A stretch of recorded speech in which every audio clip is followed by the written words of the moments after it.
Before we commence, let us all bring our palms together then. In veneration of the Noble One, the most perfect One, the infinitely compassionate One, the unvanquished One, the undefeated One, our Father, our Master and our Guide on the path to our salvation, let us remind ourselves that as we make this veneration to the Buddha, it is also a pledge of allegiance that we make towards the Noble Triple Gem, reminding ourselves that it is our only refuge to the ultimate bliss of Nibbāna. Namo tassa bhagavato arahato samma sambuddhassa. Namo tassa bhagavato arahato samma sambuddhassa. Namo tassa bhagavato arahato samma sambuddhassa. Smile. Today's going to be a good day, I promise. One of the most important things that we need to understand on our quest to finding peace within. A lot of people strive and struggle to find peace out there, but that requires war. But to find peace within, you don't need to be at battle with anyone. You just have to defeat your own defilements. See, now in Sri Lanka, after a 30-year-long bloody war, we have found peace. Or so they say. That peace is not going to be with us forever. Sooner or later,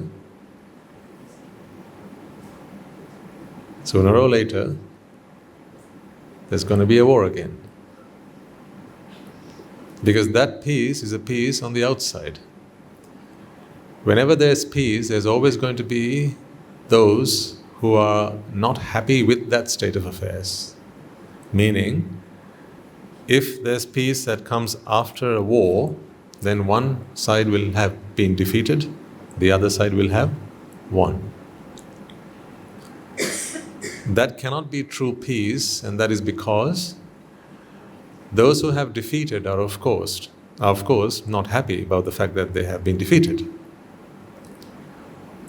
So if given the opportunity, they would try to wage war again because they have lost something that they wanted to have. And then the side that won, although they can claim to have found peace and won and have become victorious, they must always defend that peace. Whatever they have won, you have to defend. Whatever you have won, you must defend. So the very fact that you have to defend it means you cannot be at peace, can you? If you have to defend something, you're not at peace. You're always watching out over your shoulder. You have to keep it safe from whoever or whatever might want to take it back from you. So both the victors and the losers have actually lost, and neither have actually won. That's why true peace, ladies and gentlemen, we must find within ourselves. Because there is a peace, if you find that peace within yourself, that peace can never be lost. It cannot be taken away. It's yours for once and forever. And such peace is to be found in the Buddha Sasana. That is why we are all very fortunate. I always remind you of this, how fortunate you are. Sometimes I wonder whether you actually understand the gravity of what I mean. Sometimes I do really want to understand. I wonder whether you really appreciate the gravitas of all this and the honor and the privilege that we all have to study, to understand, to comprehend the Buddha's teaching and to find that peace within. Because it is a peace that once you find is yours for now and forever. It will never be taken away from you because it cannot be taken from you. Any other kind of peace is very fragile. It's very transient. It's only in a given moment you can tell whether you're at peace or not. In the next moment, who knows what might happen. See, just imagine this. I remember my parents used to say, when those days when the war was really bad, when they used to take public transport, going places, they would always be very afraid, very scared. You never know when the next bomb might blow. And there were bomb scares all over the place. Apparently recently, they told me like in Regent Street in London, there had been a bomb scare. In the end it turned out to be nothing, but so there are countries where there is peace, but people are not really at peace because they're always afraid, they're scared. Now, although we have come to the end of a war, and it's been a while since that has happened, just imagine if you were on a bus somewhere and someone started chanting something in a language you don't understand. Or someone had a vest on and they had a button on at the fingertip, and you saw this person and he's somehow chanting something, maybe a prayer of some sort, and you don't understand, where's that peace gone now? At that moment, all your peace is gone. You're as good as a soldier in the battlefield. No happiness, no joy, all that is lost. I've warned you, 2025 is going to bring you a lot of tests to see how well you have practiced the path and how well you have instilled the dhamma in your mind. We talked about this a couple of weeks, haven't we? Someone in your family is going to pass away, right? You're going to get burgled, and terrible things are going to happen. You might as well now prepare yourself for it. Because there's no one here that could say that, no, none of that is going to happen to me. Well, then the next best thing is to prepare for it and prepare for any eventuality. That is what the sasana helps you do, ladies and gentlemen, to prepare for any eventuality. So, to find that peace within ourselves, one of the most important parts that we have to understand, the most important things we have to understand is this, and that is, this world that you believe you live in, or this world that you live in, let's keep it simple, this world that you live in is a completely and entirely, where's that coming from?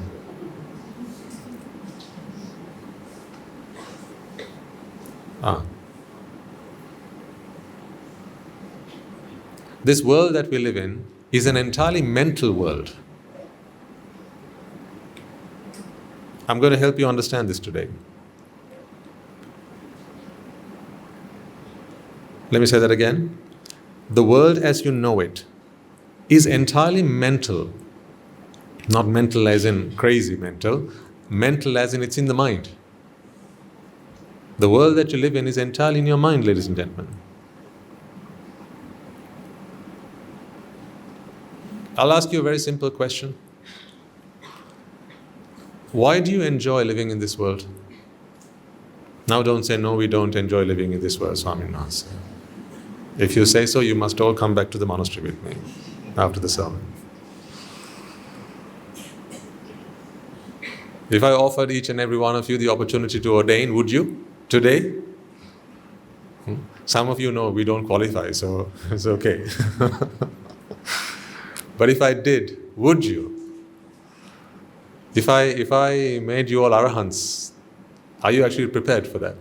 Say if a genie were to appear from somewhere, right? You rub the old lamp and a genie appears, and the genie says, I'm happy to grant you a wish, on just one wish and nothing more. And are you prepared to request the wish that you were made an Arahant. But here's what's going to happen. If you become an Arahant, then all your likes about this world, all your attachments, all your bonds, everything that you enjoy about this world is going to be gone. Poof, like that. Just like that. You will exist, but you will not even have a desire to exist. But you will exist. All these people that you love, all the things that you love, all the things that you're attached to, whatever they might be, they will exist, but you will not feel the same way about them. Today, if you really enjoy this feeling of love and affection that you have in the way that you understand it, an Arahant also has love and compassion, but in a very different way. With an Arahant, it's not a two-way street, it's a one-way street. They don't expect it back in return. But the majority of our relationships, we expect something to come back to us. But that's why we give. We hope that they will love us back the same. As genuinely as we love them, we hope that they'll love us back. This is an unsaid, but an expectation that we all have. So as an Arahant, you will be rid of all of these attachments. You will not feel the same way about your husband or about your wife, about your mother or your father or your brother or your sister. In fact, you'll feel like they're all the same, one and the same. In the same way that you can love your wife, you can love... Ooh, let's not go there. The same way you can love your brother, you can love next door brother.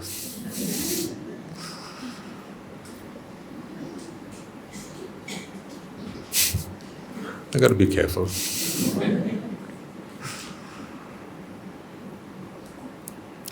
But you have this, sometimes you feel very special, don't you?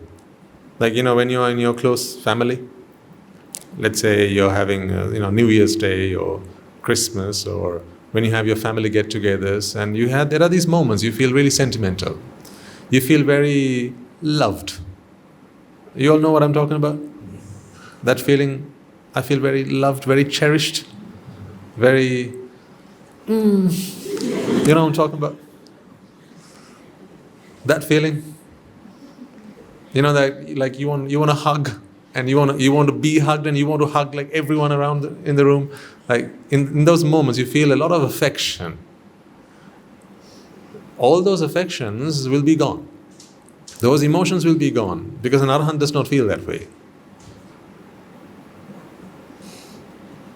That makes you happy because it's a void that you have. You have this feeling that you need to be recognized. You need to be acknowledged. And you get that acknowledgement. That's why people ask for a hug. Can I have a hug, please? When people ask for a hug, they want recognition. They want acknowledgement. They want people to show that they love them. So an Arahant would not feel that way, because he does not need love from anyone. He exists to love. So he lives to love, but he does not love to live. That's the difference between an Arahant and the average person. They live to love. They don't love to live. So if a genie were to grant you that wish, and you were granted that wish, then at that point, all these emotions, these sentiments that you have, this affection, this love that you experience the way you do now, will be gone in a flash of a second.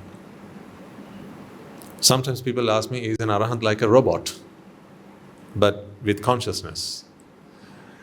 Well, it's like this. I wouldn't go as far as saying an Arahant is like a robot, because I don't think a robot experiences compassion or the four Brahmika boats, Metta, Karuna, Mudita and Upeksha. I don't think a robot experiences that. I think to a robot does not discriminate between anything unless you give it data. Unless you say this versus that, or this prefer this to that. Without that data, a robot is just neutral.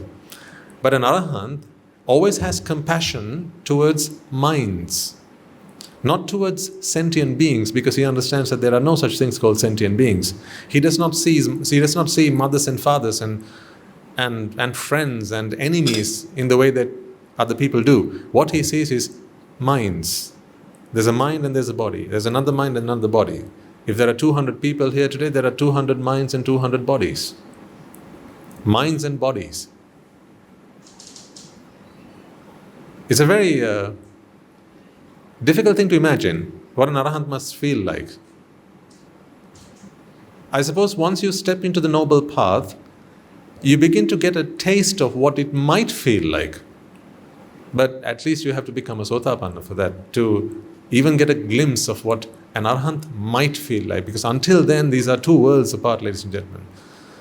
It's like the sky above your head and the ground below your feet. They never meet. In the same manner, to imagine what an Arahant feels like, if you haven't experienced what the noble path is, if you haven't gotten a glimpse of what Nibbāna is virtually impossible.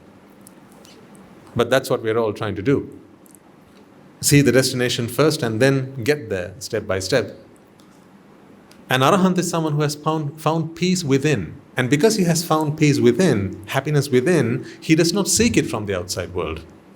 He does not need you to be there to give him happiness. He does not need the material world to feed him happiness in the way that you understand it. That's why he does not need to watch TV, but if you ask him to sit down and watch it, he will watch it.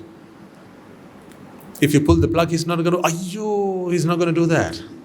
He's not going to do that. You can't tease an Arahant.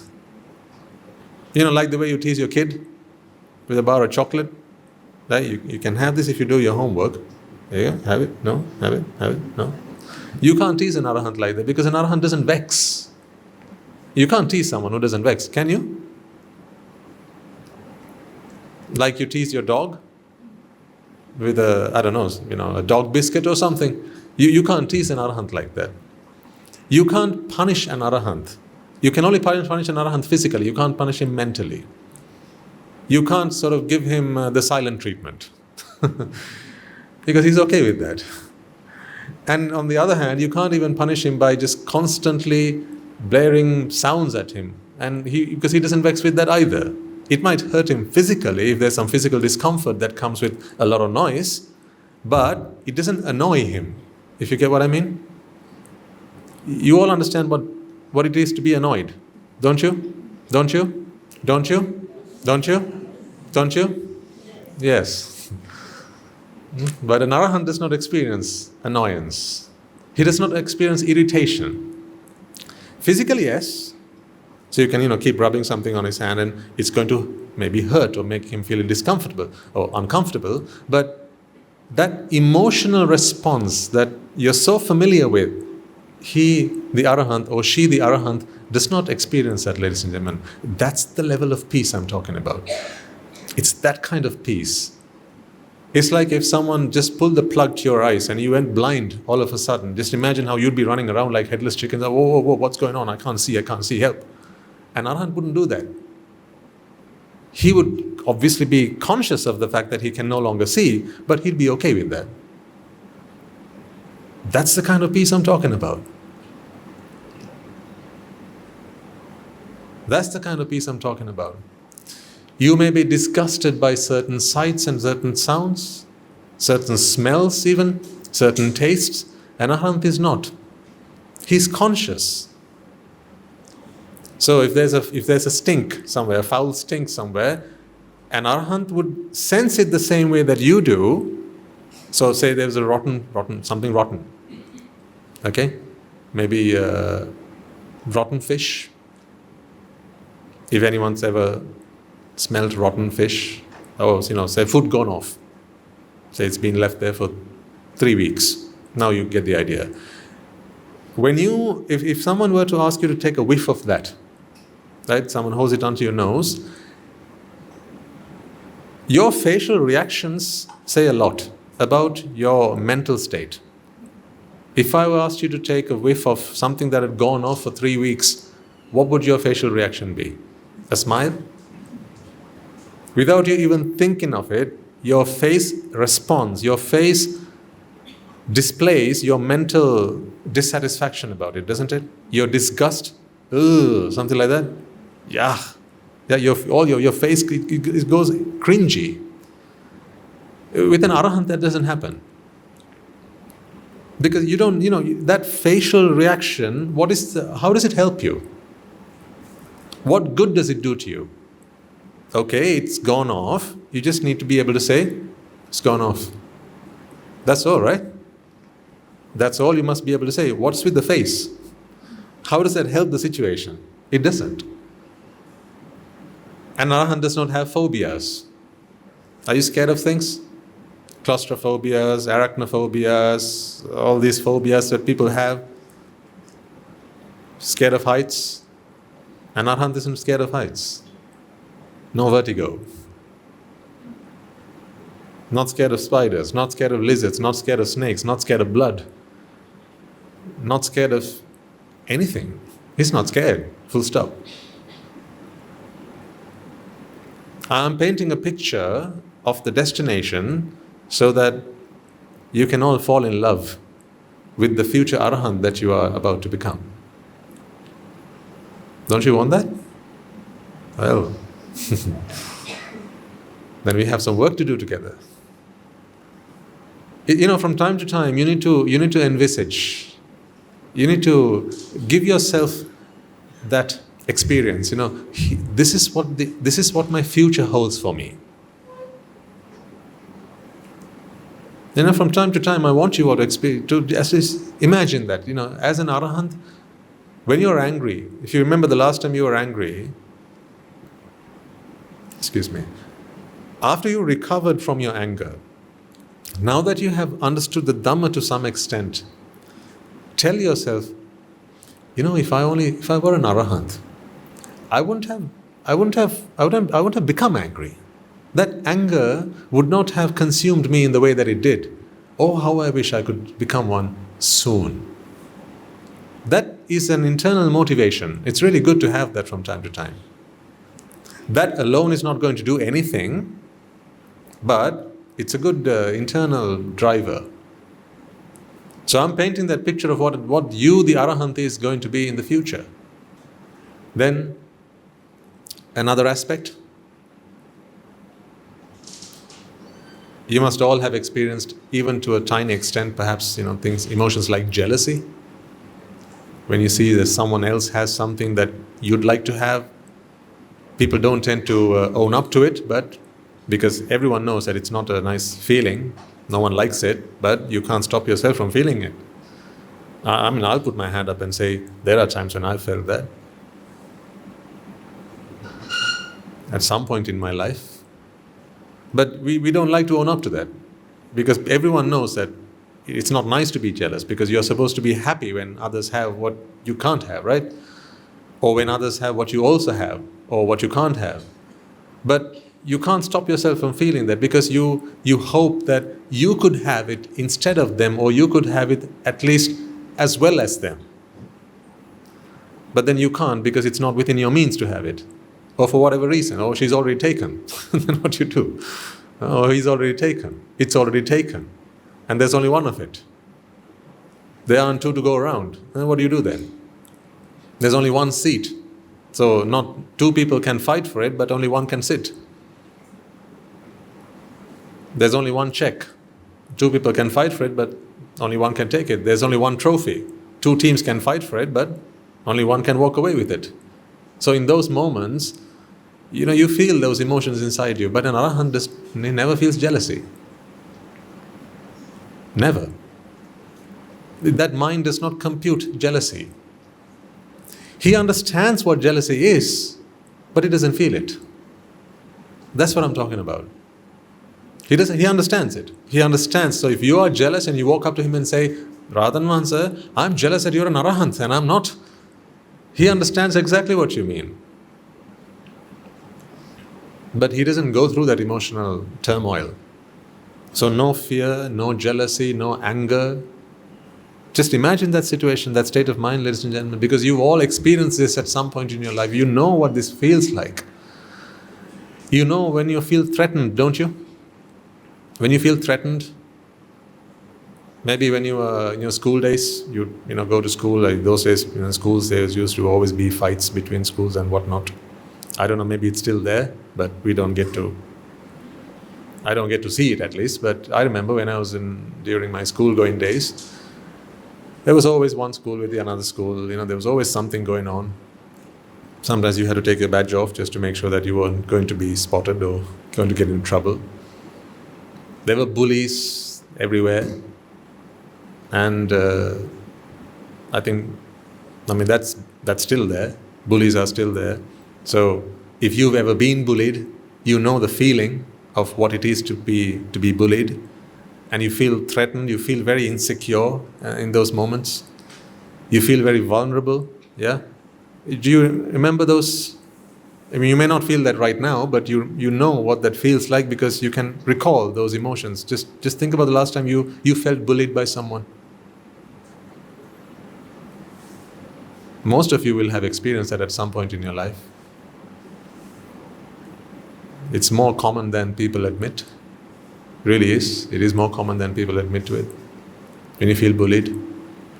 And if you've experienced that, you feel that sense of insecurity, that sense of worthlessness, that sense of inadequacy, that sense of, when I might get attacked, right? Or my money might get taken from me and there's nothing I can do about it. So in those moments you feel threatened. See, an Arahant doesn't feel that. He knows that someone's just about to bully him, but he doesn't feel that internal turmoil. That's the kind of peace I'm talking about. I'll bring another one. Sorry to rub salt into old wounds, but I need you to understand that this is the kind of freedom an Arahant experiences.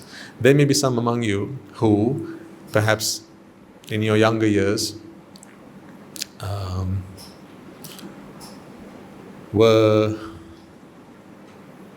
what's the nicest possible way to put this, I'm thinking. Groomed,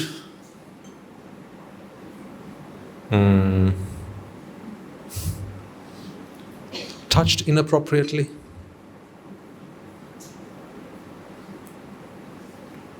no one admits to it. This is far more common than we think it is.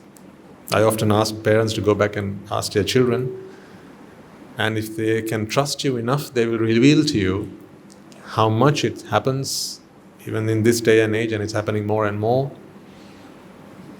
because people are always vexing, and when they vex, they just need some way to come out of that vexation, and they will, whatever is the least path of resistance, minds tend to take that.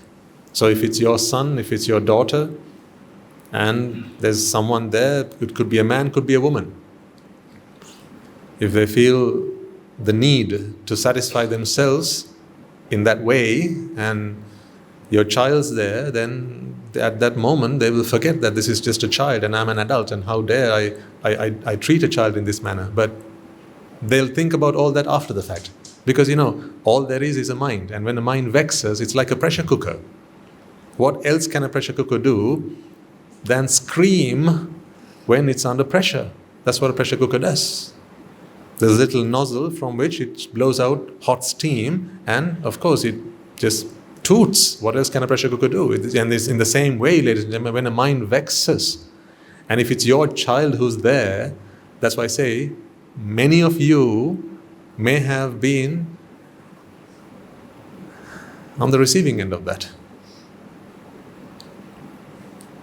In fact, if I asked you to put your hands up, which I'm not going to do, don't worry, because it's not something you like to admit, because it's a deep wound, right? It's a scar, and sometimes it's a scar that remains with you forever. If I asked you to put your hands up, more people than not will put their hands up and say, Swaminas, it's happened to me at some point in my life. Sometimes it's from the closest in your family. Maybe it's an uncle or an aunt. Sometimes it was a teacher who your parents trusted. Sometimes it was next door neighbor who your parents left you with just to look after you for the day. And you thought he was a good guy. You thought she was a kind lady. But little did you know that they had other plans for you. Sexual exploitation happens all the time. It happens all day, every day, ladies and gentlemen. Today I realize that hurt people. So, but those days I used to have a lot of anger towards people who do such things, but I see the world in through a very completely different lens today. Today I realize to be angry at them is to be angry at oneself. You haven't found peace within. To be angry at them, if you're angry at someone because they've done something wrong, then there are two people at fault. The one who's wronged and the one who's angry at them. But still, I think I'd probably even say the vast majority of you will have at some point in your lives been victims of that. If I spoke to each and every one of you individually, privately, you would own up to it and say, Swaminathan, yes, when I was 5, when I was 6, when I was 10, when I was 13, this happened to me, that happened to me. And sometimes these scars, they remain with you forever. And what tends to happen is, if you don't have the right kind of environment in which you can find peace within and find solace, what tends to happen is people then grow up with those mental scars, and eventually they tend to take it out on others. So it then becomes a vicious circle.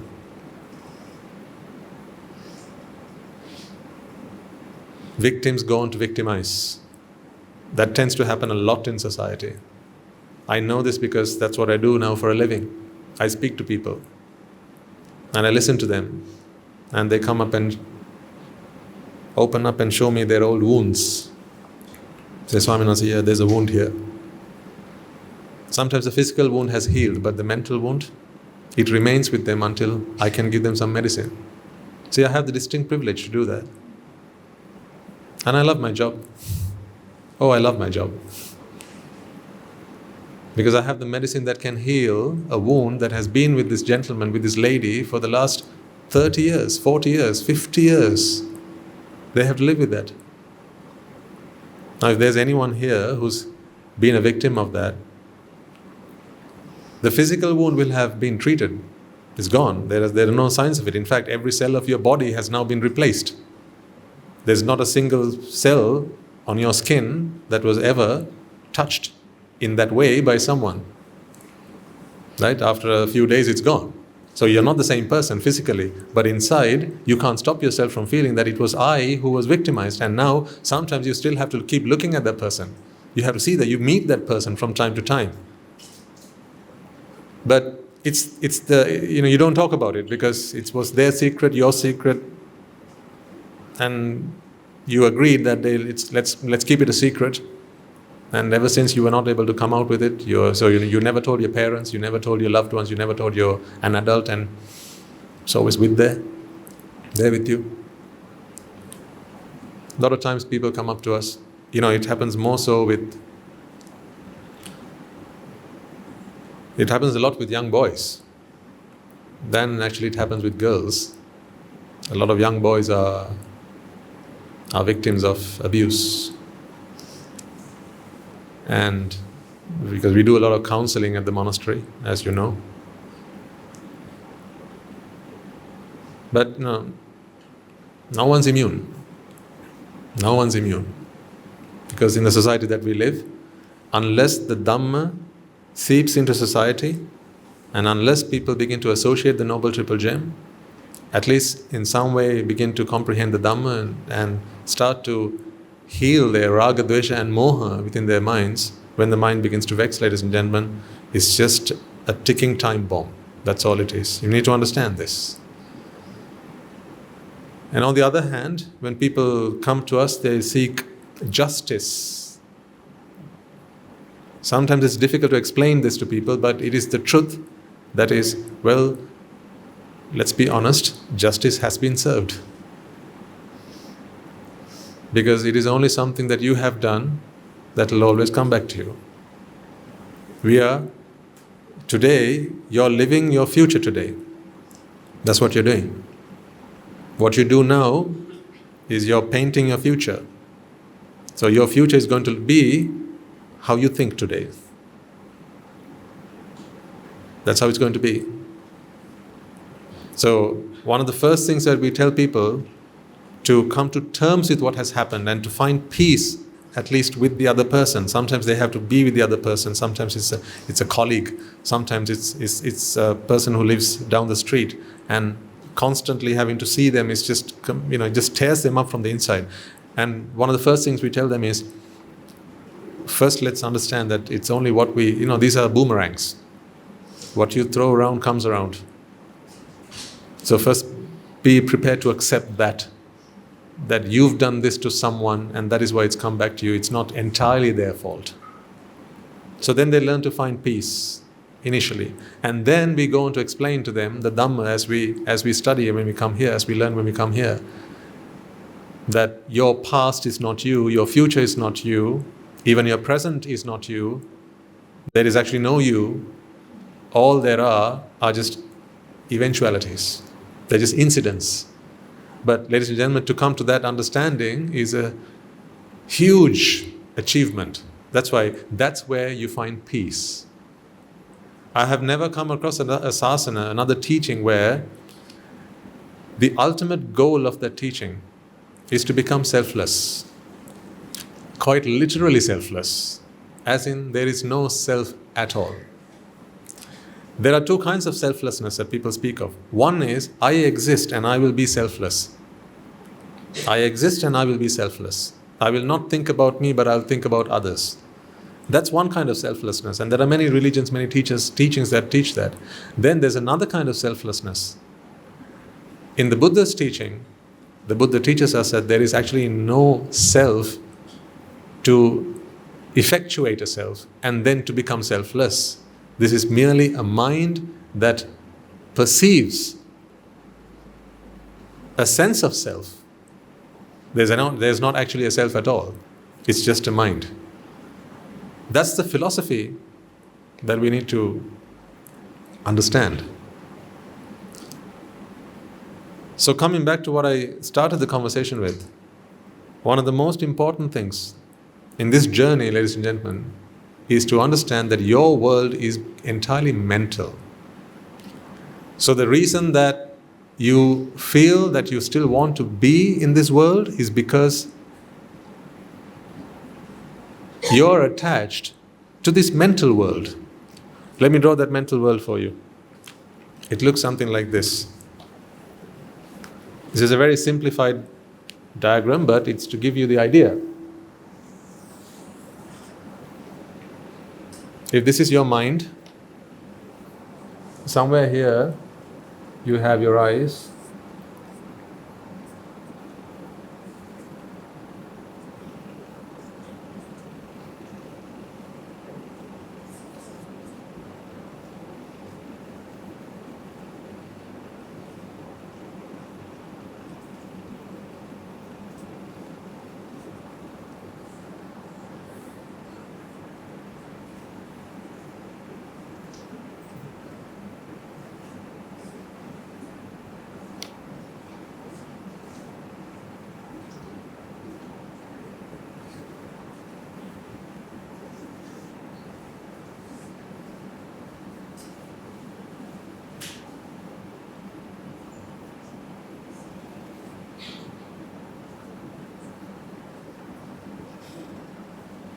That's a hand, by the way.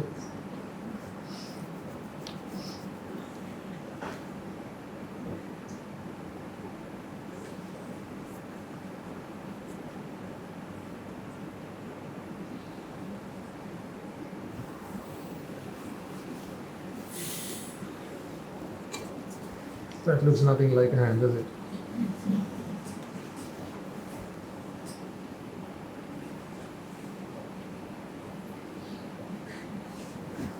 One, two, three, four, five. Okay.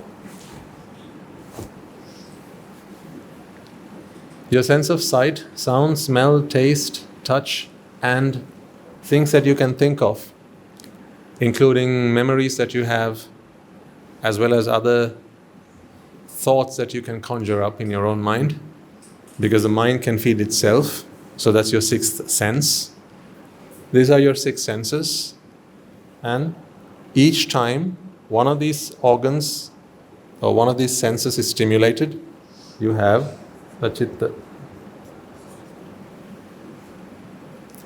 This process, this system, if you like, goes on inside your body.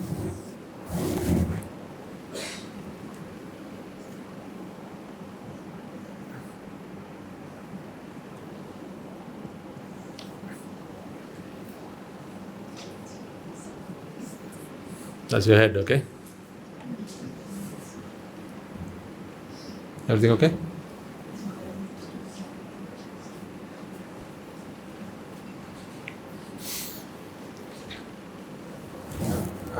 That's your head. Okay.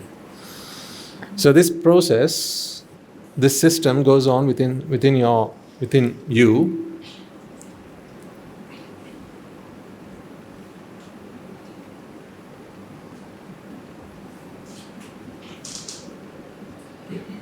Whatever you experience about the outside world, ladies and gentlemen, outside world, inside world, whatever world we are talking about, just keep it very simple. Whatever you experience as your world is entirely in your mind.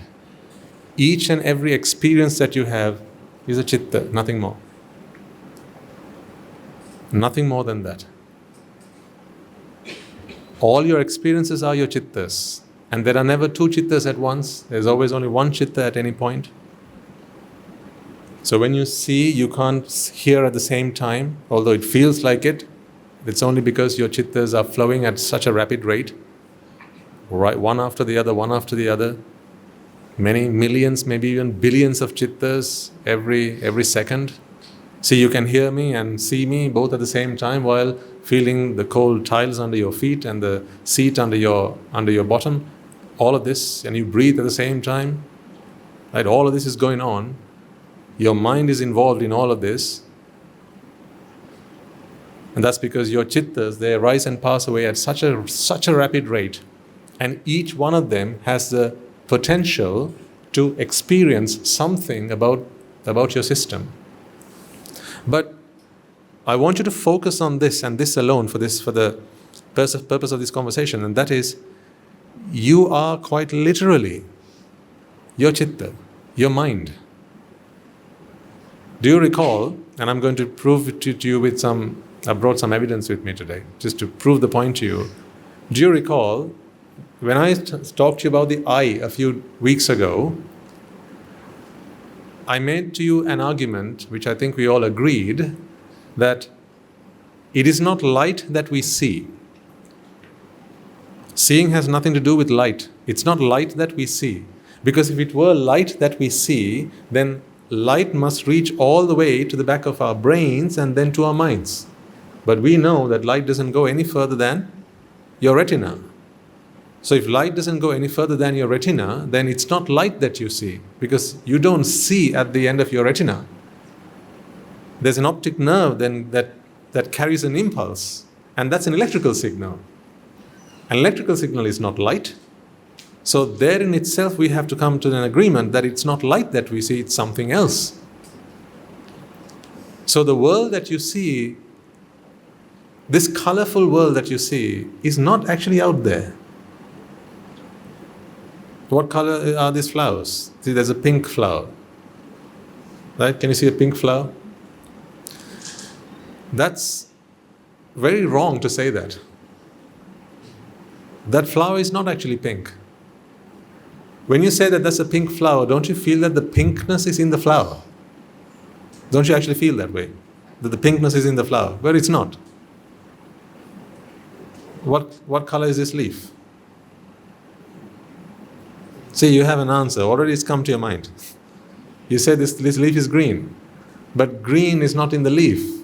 This is a colorless leaf. Color does not exist in the outside world, ladies and gentlemen. Because if it did, right? If it did, and it's light rays that we see as color, then light rays must travel beyond the eye, at the very least. We all know that it's not the eye that sees, that, biology has taught us that, modern medicine has taught us that. It's not the eye that sees, an eye is merely an organ that picks up energies from the outside world. So, this cannot be the color of the leaf, because color is not interpreted out here in the eye. It's interpreted in the mind. So what you see cannot be what's actually out there. It's something entirely different. Now I'll prove that to you. I've got a couple of slides. I don't know if they are. Anagarika Mahata is ready with it.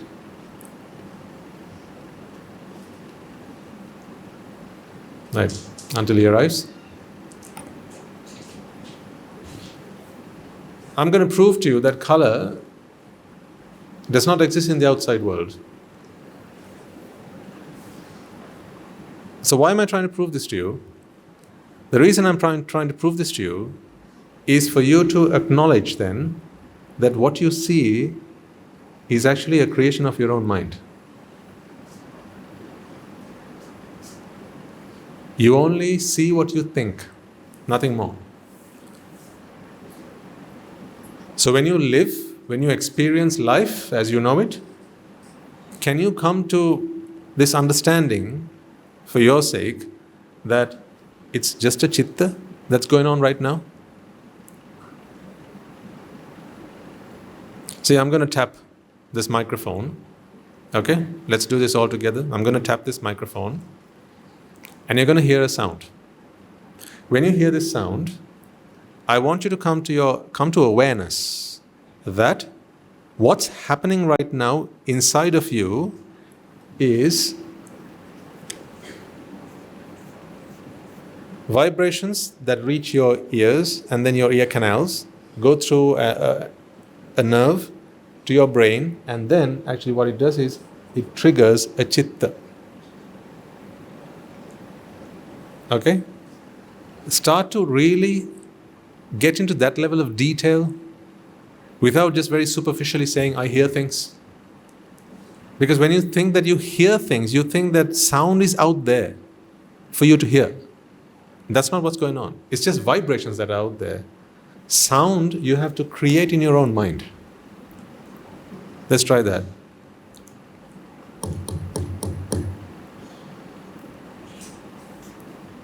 See that sound?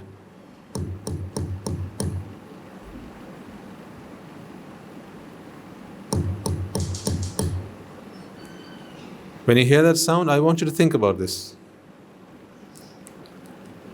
Think about this process that's going on inside you right now.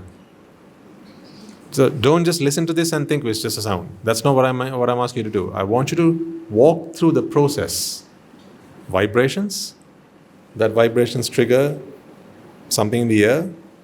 There are little hairs that get triggered. There's a signal that goes down, and then through your brain, and then your brain and mind interface, it generates a chitta. Those chittas are very short-lived, and the moment it arises, it passes away. But that is what you hear right now. See, this sound,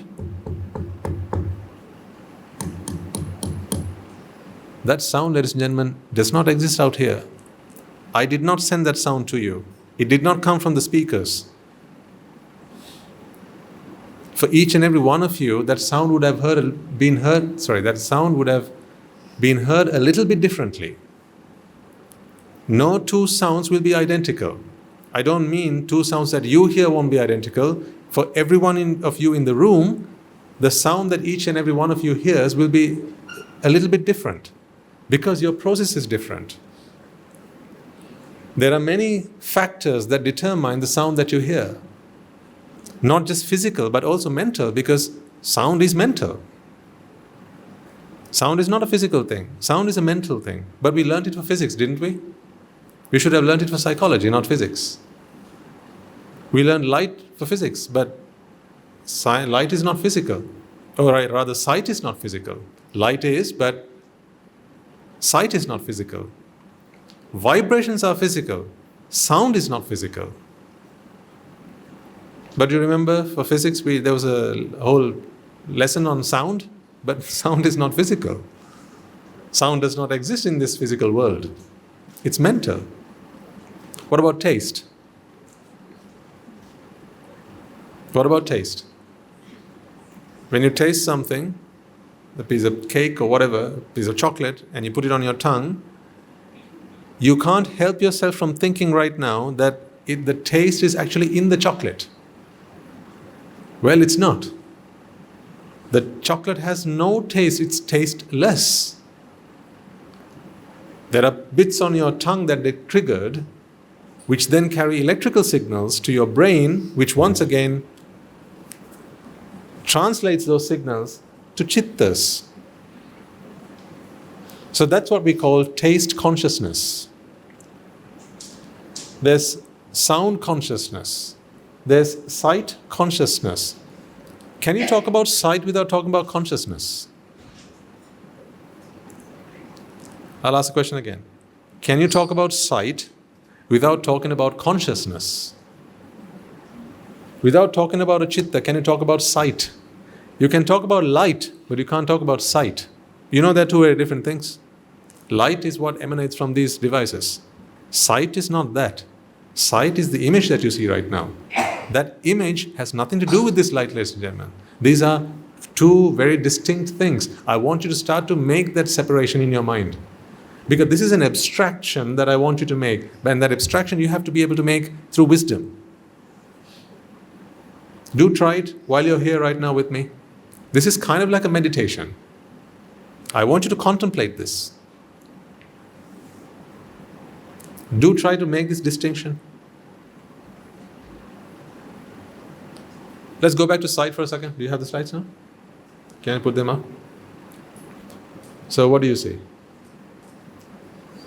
You must be able to see some balls, some spheres, and they are of various colors. So there are some green spheres, there are some bluish spheres, and there are some reddish spheres. Can you see them? At least 3 different colors. Some are green, some red, brownish, yeah, and the others are bluish. These about 3 shades of spheres. Yeah? All good? Right, so let's go on to the next slide. Now what do you see? Now what do you see? Spheres. The same spheres, or are they different spheres?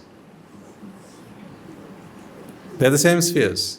Now previously you saw spheres in 3 different colors. Green, blue and red. Now you just see they're all the same color. Let's go back again to the previous slide. Can you keep shifting between the two?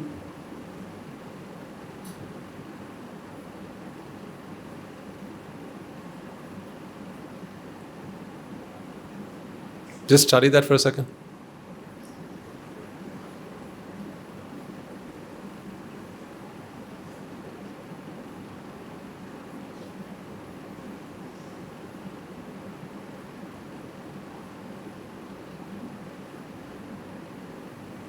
Okay, stop. Now, where did that color, how did these spheres color up? Yeah. But when those lines come to the foreground, your mind interprets those spheres to take up that color. Go to the other slide again, please. See? Now your mind is fooled. This is not an optical illusion, this is a visual illusion. An optical illusion is an illusion with light. A visual illusion is an illusion with sight. They are two very different things. So this is not an optical illusion. This is rather a visual illusion. You can clearly see, can't you, ladies and gentlemen, that these spheres have different colors. But the moment we take away the foreground, and you're just left with the spheres, that step itself seems to take all the color of the balls with it. Go to the other slide again, please. See? Where did that color go?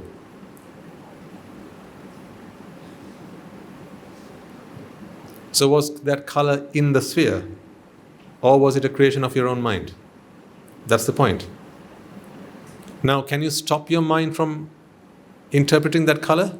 You can't stop it. Because it's not something you do voluntarily. It happens when there are causes. It is driven by cause and effect. Back to the old slide again. See, you can very clearly see that there are some blue balls, some green balls, and some red balls. How many green balls?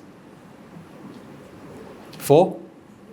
4? Yeah, I count 4. How many blue balls? 4 again. How many red balls? 4 again. So there's 4 of each, right? But the same balls, once you take the foreground away, gone.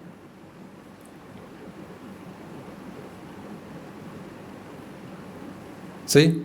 Where did the color go? Now they're all the same color. So these are not different balls. This is not somehow I'm trying to trick you. It's not. These are the same spheres. Once you put a foreground on it, your mind interprets, your mind perceives a color that does not actually exist in the image.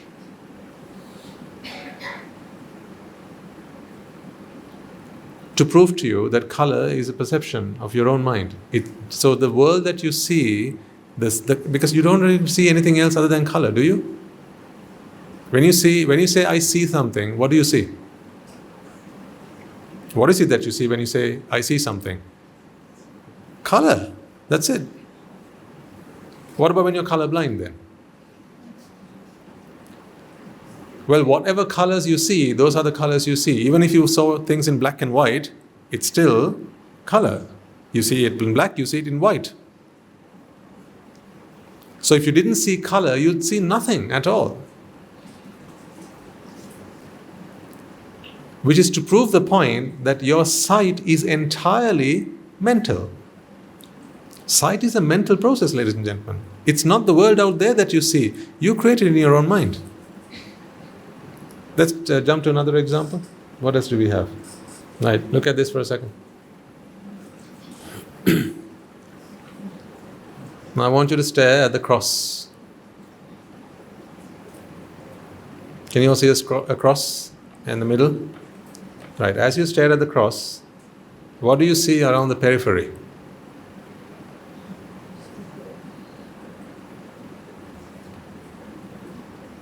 You must be able to see a green circle, a green dot going clockwise. Do you? Yes, everyone?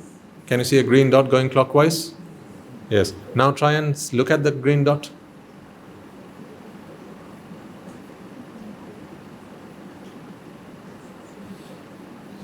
Where is it?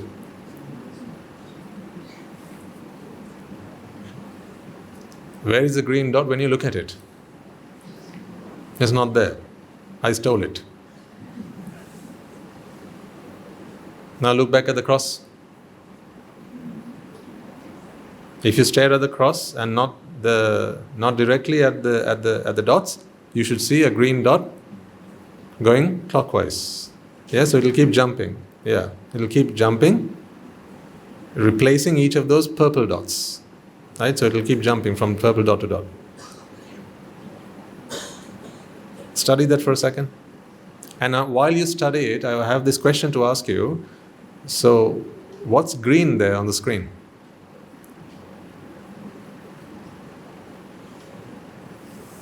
Where's the green dot on the screen? Do you think there's anything that's on the screen that is green? So where is that green then?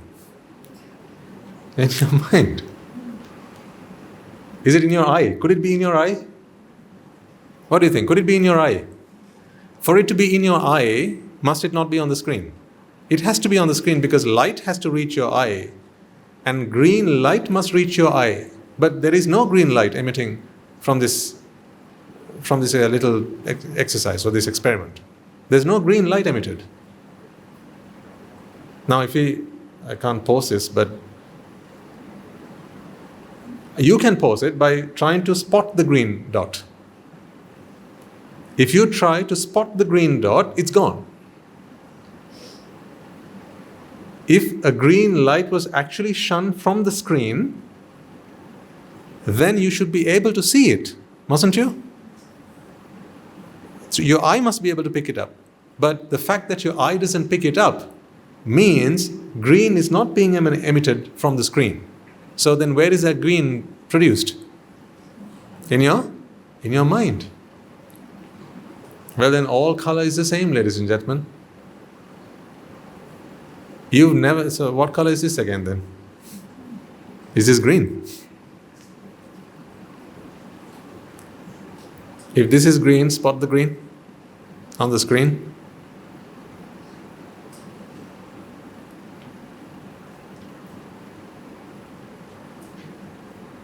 Right. What else do we have? With the block. So once again, these are not optical illusions.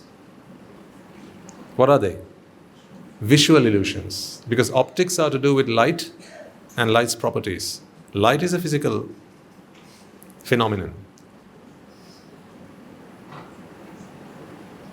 This is a visual illusion because vision is a product of the mind.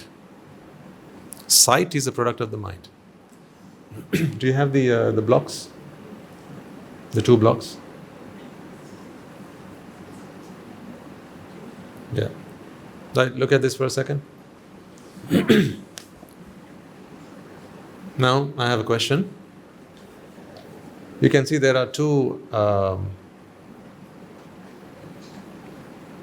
blocks placed one on top of the other. One's lighter, the other is darker. Which one's the darker one? One below, the one on top. One on top. Which one's the lighter one? One below. Right. Now here's what I want you to do. Take a finger. I'm not going to give you mine, you take your own finger. Take a finger and hold it horizontally like this. And hold it in front of your eyes in such a way that you can hold it against the border between those 2 blocks.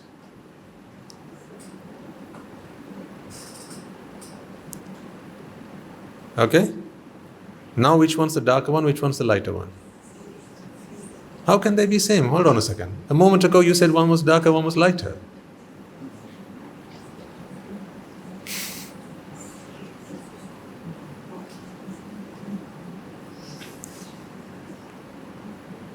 Now there we go. So we've done it for you. Now you can put your finger down and we've done it for you. Take it away. Put it back. So you can see I'm not replacing the picture.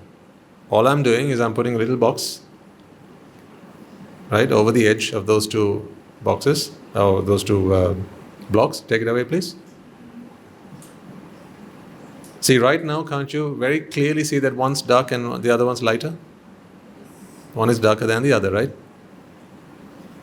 So, where is that difference created then? It's in your mind. Clearly, they are both the same shade, ladies and gentlemen. It's the same shade of darkness, same shade of black or grey or whatever. This distinction that you see right now does not exist out there. It's not in the image. So it's not light that's doing it to you. Put it back in. All we've done with the previous image on this is put that little white box in the middle to trick your mind. And now the mind does not experience that difference between the 2 objects, and so it thinks that it's the same color. So color then again is an interpretation of your own mind. So if color is all you see, whenever you talk about sight, if you're talking about color, and color is all you see, then if color is mental, then everything you see is what? Mental. That's why I come back to my point. The world that you live in is entirely a fabrication of your own mind. You create your world and you live in it. This experience that you're talking about, I see these things, I hear these things, I smell, I taste, I touch these things. Ladies and gentlemen, all of these things are created in your mind. This side of your senses, none of those things exist.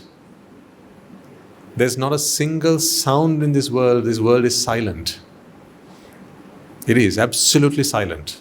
The whole world is silent. Birds don't chirp. They don't.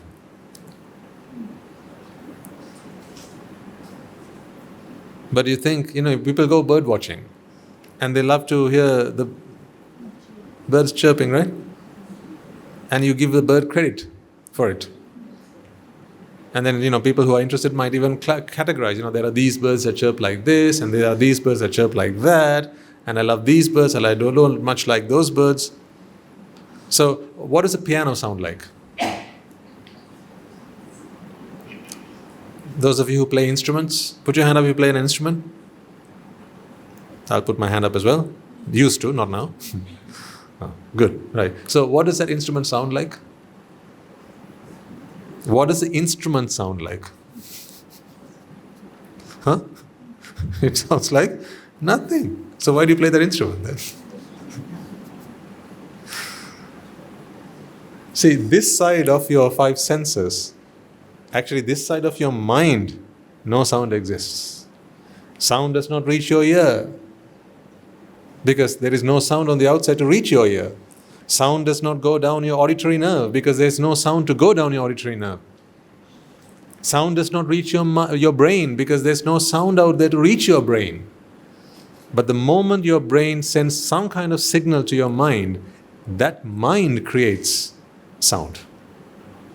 So if you experience sound, and that is part of your world that you live in, your world is entirely mental. What do I sound like? Sweet? Thank you. Right, do we have the other one? The girl? Right. So I have a proposal for the boys in the room. I promise you she's a very beautiful girl.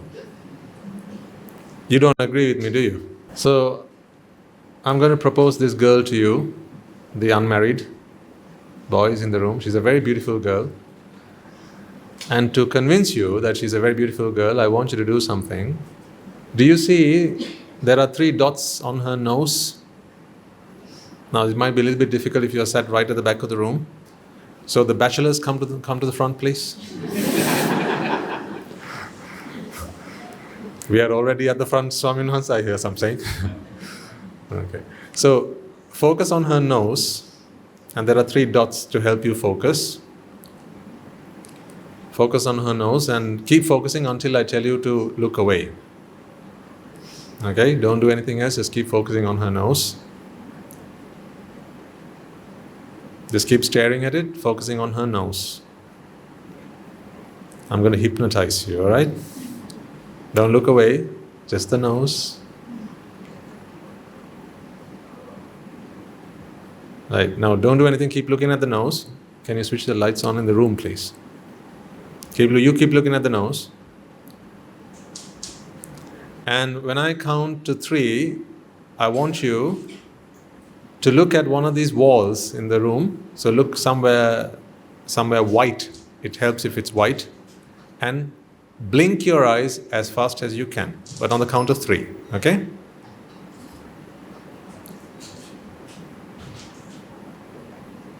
One, 2, 3.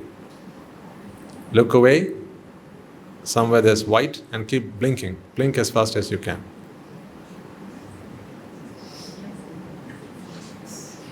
You like her, don't you?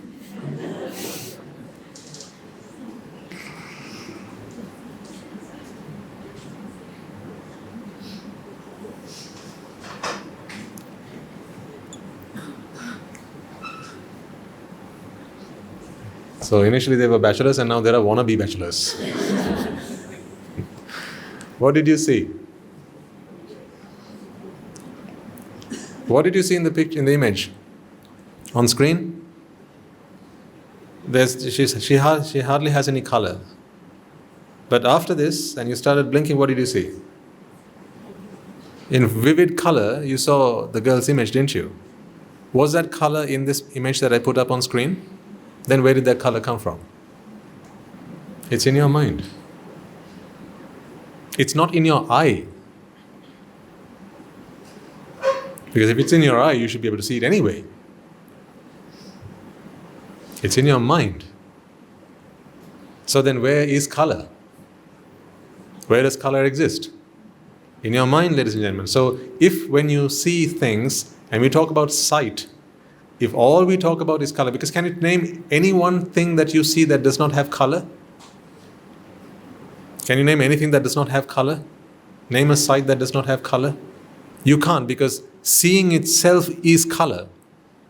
To see is to see color, isn't it? Yeah? Agreed? To see is to see color. Even if you are color blind, you'd be still seeing some colors, maybe not the full spectrum. If all you saw was black and white, you'd still see black and white. If all you saw was black, that's what you see, black. Now, when you have your eyelids closed, do you think you're blind? Close your eyes for a second. And please open them up after when I say so, right? So, okay, so you have your eyes closed now. That's not what blindness is like. You might think that this is what blindness is like. It's not what blindness is like, because right now you're seeing black. You're actually seeing something. Okay, open your eyes now. Please. Okay, you can switch these lights on now. Thank you. So we looked at a number of things. I showed you the spheres, and I asked you to tell me what color they are. With the foreground, it was one color. Remove the foreground, it was another color. They were all the same color, which has to prove to you that color does not exist in the spheres.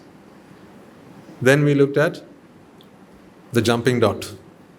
Yes? And I asked you to catch the green dot that you saw when you looked at the cross in the middle of the screen. And none of you could catch it. The moment you looked at it, it was gone. But again, when you focus on the center, you see the dot again. So it was not I who was hiding it from any of you, because it wasn't there for me to hide it. Meaning, in your minds, you perceived that dot. That dot as in color. So that green was something you perceived in your mind. Then we looked at the two blocks. One was lighter, the other was darker. Or at least you thought so. And then you put your finger across the edge, and then you realize that they were both the same shade. So that difference in color was again a creation of your mind.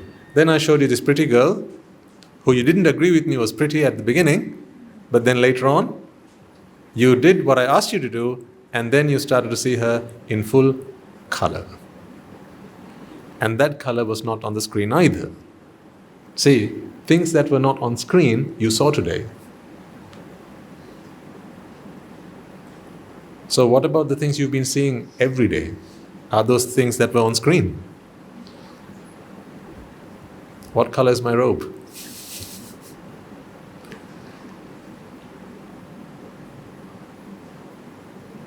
Do I wear saffron robes? Or red robes? Maroon robes? I don't wear colored robes, ladies and gentlemen. I wear colorless robes. Because color is created in the mind. Now when you cook for a visitor, or maybe sometimes even for yourselves, from time to time you like to treat yourselves, right? So white rice is not good enough, is it? When you have someone special around, when you have some friends around, or when it's a birthday or some other significant event in your life, white rice is not good enough. What must you have? Huh? Come on?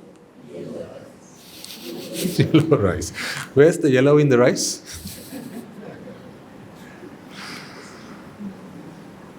Where's the yellow in the rice? There's no yellow in the rice. And then you add some garnish, right, to make it all colorful. And then you have these things like, those crackers, and they come in various colors, prawn crackers and so on.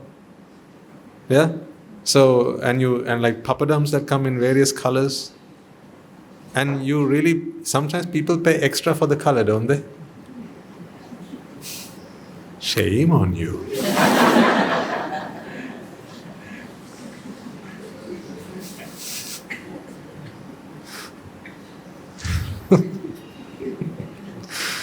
Huh?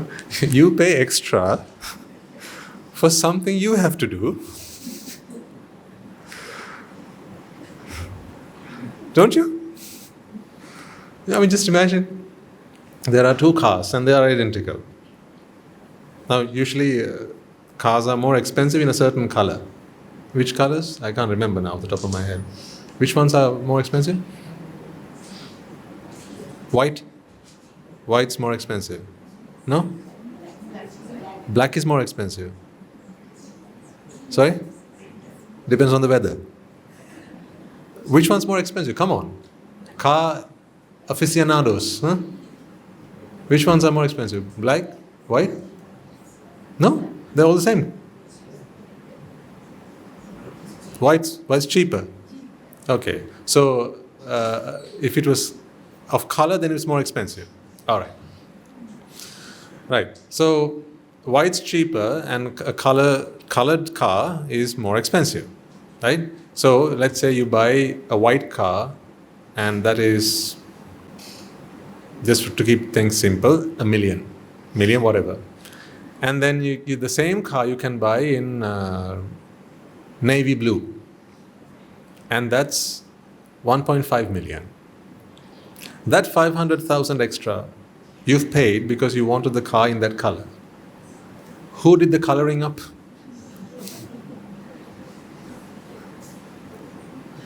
Who did all the hard work to give that color to the car? It's not just the pigment that you wanted. Yes, of course, the blue car has a pigment that the white car does not have. I agree. But it's not the pigment that you wanted. You wanted the color. If it just had a pigment but had no color, you wouldn't buy that. You wanted the color. But the car only comes with the pigment. The paint only comes with pigment. Color is a creation of your mind.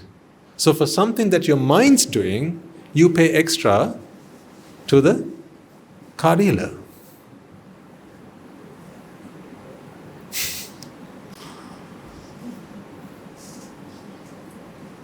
Think about it.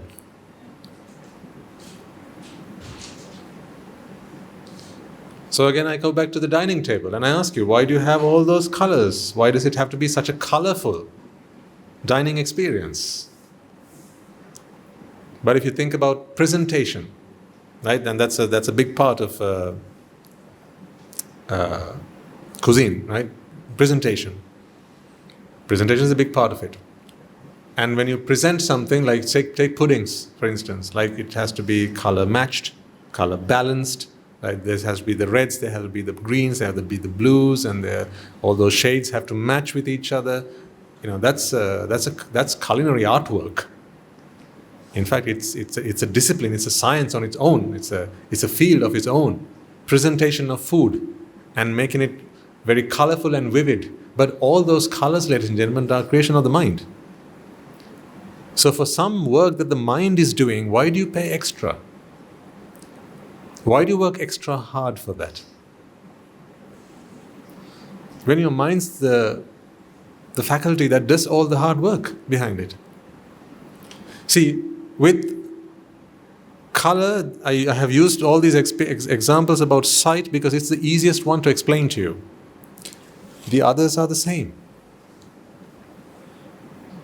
If you take nothing more from today's talk, the one thing I want you to take away from it is this. You live in an entirely mental world.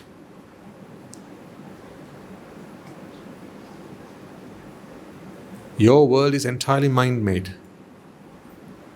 This world that you understand is not the world that's out there. Your beloved child does not look like that, does not smell like that, does not sound like that, does not taste like that, does not feel like that. Nothing like that. He or she does not have a sight, a sound, a smell, a taste, or a touch. All of those things are your own creations. Here's the deal. Here's why I'm talking about this. Right? What you're attached to are not the material things on the outside. You're attached to these things. Think about this for a second. This is a very profound thing I want you to think about. What you're attached to Take a flower. I don't know whether I can take one of these. I can. Take this flower. If there are those among you who love flowers, who like flowers, one of the key aspects of a flower that you will like is what? Its color, of course. If flowers were colorless, would you like them? No, I mean that's the main thing about a flower. It's colorful, isn't it? But is it?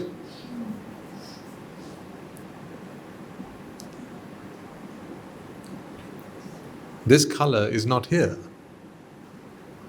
As you move this around, this is not color I'm moving around. But as you keep observing it, color is created in your mind. So, I'll ask you a question now then. What color? Yellow? Okay, what color is it now? What color is this flower now? Don't tell me you can't see. I want you to think about this carefully and answer. I still have the flower in my hand, okay? It's still in my hand. See? It's still in my hand. But I'm asking you, what color is the flower now? Why don't you know? Is it not that the flower is still yellow but you can't see it? Is it not that? No, it's not that, ladies and gentlemen, it's not that. I'll take it slow, right? What color is it? Alright.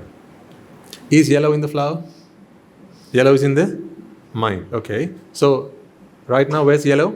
Not in the flower. Where is it? In the mind. Okay, how about now? Where's yellow now? Where was yellow earlier? In the mind. It was not in the flower. Okay, what color is the flower now that you cannot see it? What color is it? It's colorless. Why? Because color is created in the mind. Okay, what color is it now then?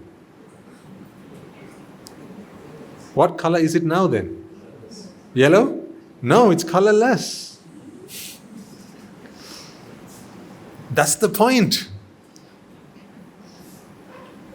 All right, I'll explain once more. Right? Now pay attention. This is like elementary school. Children.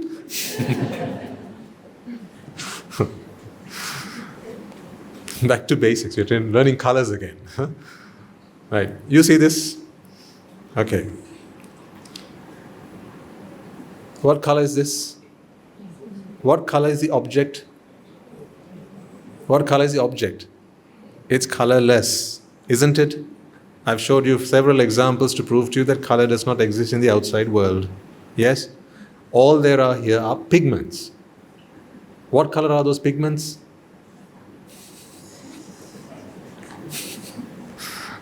What color are these pigments? Yellow? No, pigments don't have a color. It's simple as that. Color does not exist in the outside world, so no matter how I dress it up, don't fall for that trap. Don't fall into that trap. Right, all we have here are pigments. And what color are those pigments? Good, colorless. Okay, but when you look at this, there's an image in your mind. Yes? That image has color. What color is that? Yellow. Is that yellow here? No. Okay, so I'm showing you this flower now, and you see yellow. Okay? Okay, now I cover this flower up.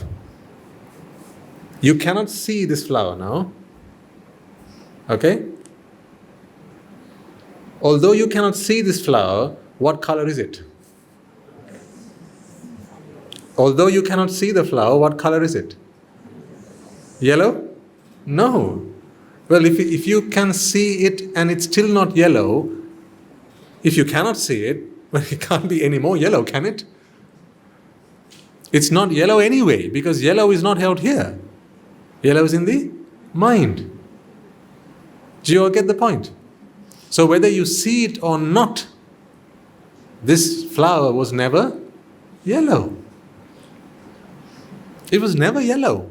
It never was, it never is, and it never will be yellow, because yellow is only something that a mind can perceive. Yellow does not exist outside the mind, ladies and gentlemen. Yellow does not exist outside the mind. Red does not exist outside the mind. Pink does not exist outside the mind. Blue does not exist outside the mind. All that exists out there are pigments. Yes, pigments exist, but what color are those pigments? What color are the pigments? So when you go painting your walls, right, you go to the paint shop and you buy paint, right? You buy in a house or you want to do some refurbishment work, right? And you color wash. So if you're planning on doing some work in the near future, or you just done some for the new year, right? You went paint shopping and you bought your favorite colored paint. And then you painted your walls. What color have you painted your walls? Okay, put your hand up if your walls at home are white. Oh, come on, they're not white. Don't fall for it.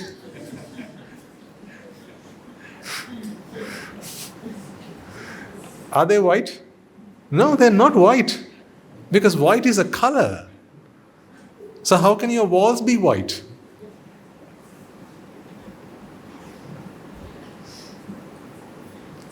Madam? Okay, I'll get to that. So what color are your walls at home? Huh? Oh. So on your way out today, I want you to look at the Gateway College logo. The crest that will be on the gate, right? And note down what colors you see. Note down the colors of the crest, right? And come back next week and you tell me. If you see colors, don't come back. Don't bother, actually. I mean, after all this.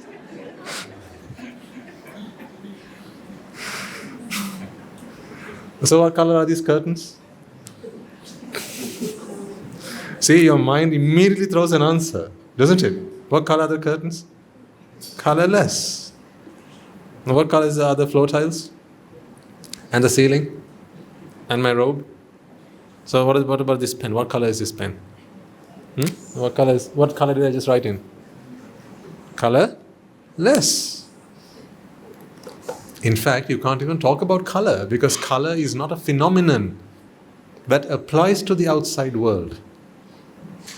If you went to God and asked him, God, what color is the sun? He'd ask you whether you are mad because he never gave color to the sun. If you ask God, what color is the sky?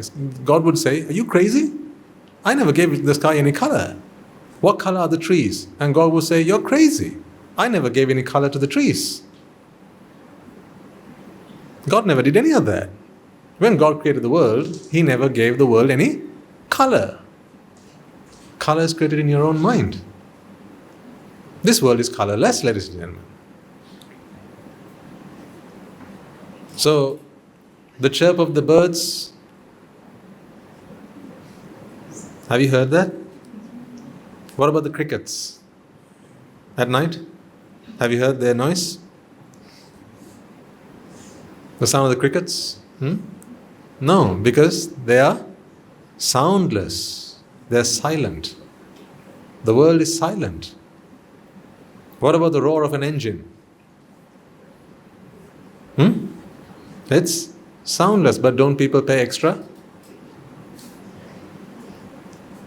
And they do aftermarket like upgrades to their vehicles because they want their cars to sound a certain way, right? Oh God. You pay extra to the garage and then you do all the hard work. So when you, let's say you want to give alms to the temple or to Swami Nuhanse, so you put in a lot of effort to make it very colorful and very vivid and very rich in color, right? And now you understand what Swami Nuhanse understands about color. So henceforth, we shan't bother, right? Because it is Swami Nuhanse who has to do all the hard work to create all that color in his mind. You never brought any color. You never brought me any color. So when you garnish something with your curry leaves or your rampe or whatever, it's not color. Coriander. What color is coriander? Coriander leaves, what color are they? What color is pepper? There you go. So there's an interesting question. The question is, then how come we all see the same color? If color is not out there, how come we all see the same color? It's a very interesting question. But unfortunately, the question is flawed. We don't all see the same color, ladies and gentlemen. We all see something. But there's never a way for us to validate with another person what they have seen. Because you can't read their mind. There's no way you can cross-check. So when I show you this and you see some color, whatever color that might be, you might be seeing blue for all I know. My blue might be your yellow. Your blue might be my red. My brown might be your green. Who knows? But how come then we can still survive in this world in peace and harmony? That's because it doesn't matter what color you see. Because when we all get to the same room, we give it the same name. Because we give it the same name, now it matters not what color you have seen. Because we all come to a consensus, let's call this color, whatever it is that color that you see, yellow. But you have no way of checking whether what you see as yellow is actually what I see as yellow. Do you understand? I'll go through it one more time. I see some faces going this way, see some faces going that way, see some... So once again, what color is this flower? I think... Right, let's transfer the merits.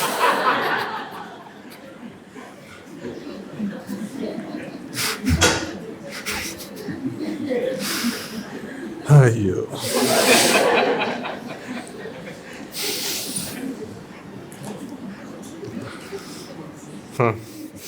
Try again. Ayyo, what color is this flower?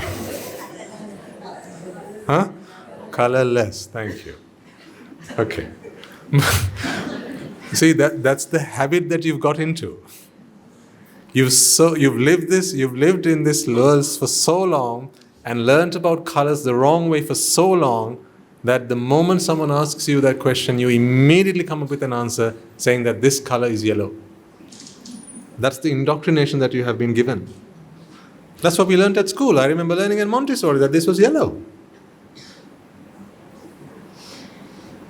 I genuinely thought that yellowness was in the object. But it was so wrong.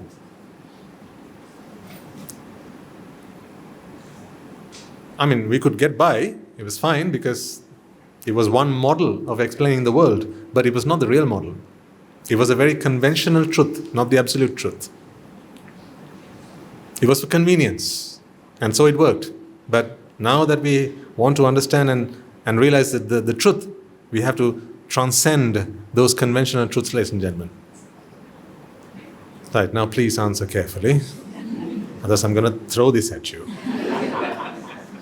What color is this flower? Colorless. Thank you. I was going to reject your arms if you said it was yellow once again. So this is a colorless flower. But when I hold this flower in my hand, don't you see some color? Yes. Now, the color that you see, can you transfer that to the person sat next to you? Like, can you take it from your mind and give it and let them see the same thing? You can't. So there's no way you can cross-check with each other exactly what it is that you saw. Right? But you all saw something. Now, when you see some color, we have a question, what shall we call it? Because we are all in the same room and we can all come to the same agreement and we all learn from the same school, we all learn from the same textbooks, we all learn from the same education system, right? We all learn what one man wants to teach us. That's how knowledge transfers. Knowledge is always transferred, right? Wisdom is attained. Knowledge is transferred. So, when we all learned one day that this is yellow, no one asked you, show me what you actually saw. Because there was no way of asking that question, and so there wouldn't have been a point in asking that question. Because even if you'd seen my blue, How would I have been able to check it with you? Perhaps for some of you this is red. How would I be able to check it with you? There would be no way for me to check it. Excuse me. So then, do we all see the same yellow? Do we? How do we confirm? There is no way to confirm that.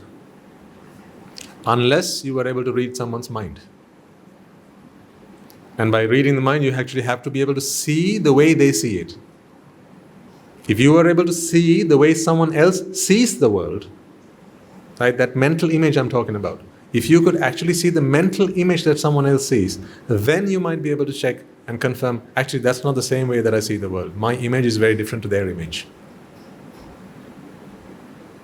So you're all creating your own world with every chitta. So every time you see color, you're hard at work. You're working. You're tirelessly, constantly working because you have to create color in your mind. And then sound? What about sound? Same goes. Smell? Same goes. Taste? The same thing. What about touch? It's the same thing, ladies and gentlemen. You know, softness, we believe that this is softness. It's not. This hand, as I rub my hand on the other, I cannot transfer softness from this hand to the other hand. Because you know that from here down, all that can travel are electrical signals. How soft is an electrical signal? Well, there you go then. You need not go as far as the mind to be convinced of the fact that softness is not what travels here. But if you still sense softness, right now, here, listen to this. If you can sense softness, okay, as you do something like this, but it is only electrical signals that can actually travel down these nerves, but you sense softness, then softness need not be on the outside. Need it? Need it be on the outside? I'll ask the question again. Electrical signals travel down nerve cells. Okay? But when I do this, you experience softness. When you do this, you experience softness. For softness to be experienced by you in your mind, that softness need not be here.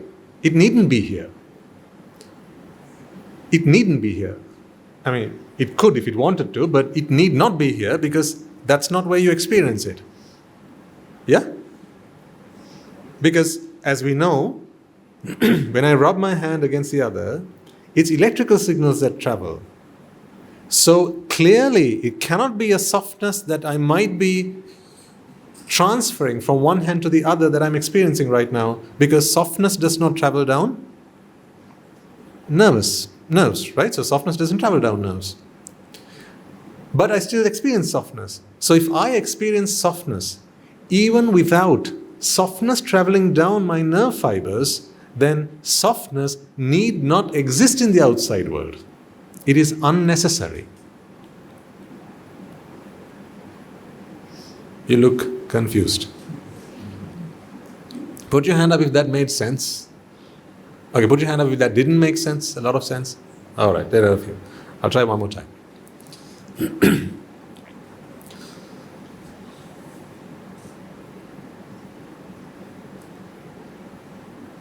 Okay. I'll go back to color for a second. If color is only seen in the mind, would there be any point in color existing in the outside world? If we went to God and said, God, can you please create another world for me? Would he need to now create a colorful world? Would he? Why not? Because it's the mind that sees color. So if it's only the mind that sees color, why create color in the outside world when there is no use for it? Does that make sense? Because the eye doesn't see color. The eye sees light, not color. Light is merely vibrations at various frequencies. Electromagnetic radiation. That's not color though.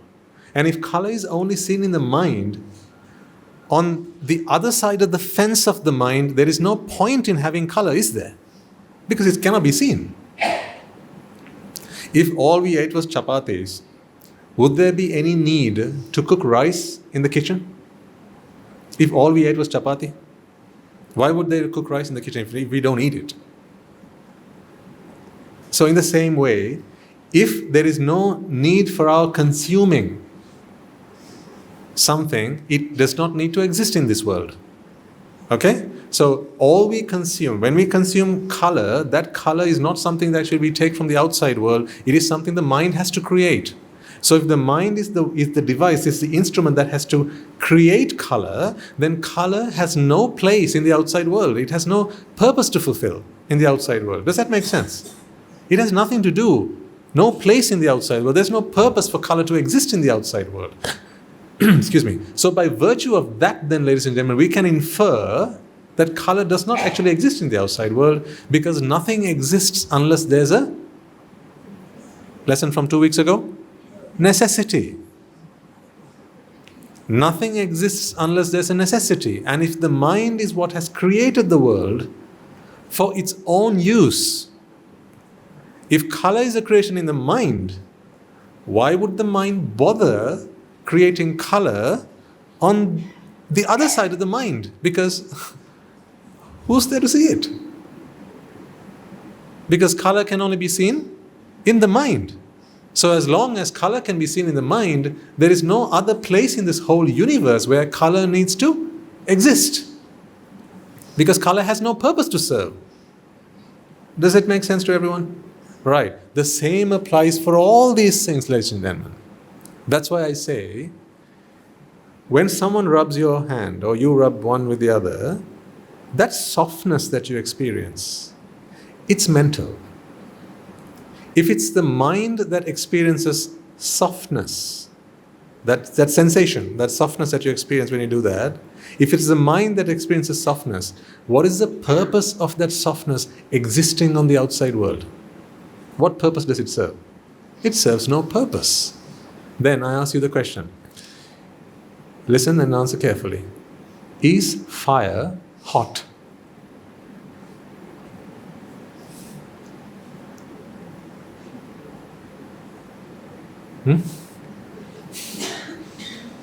Is fire hot? Is ice cold?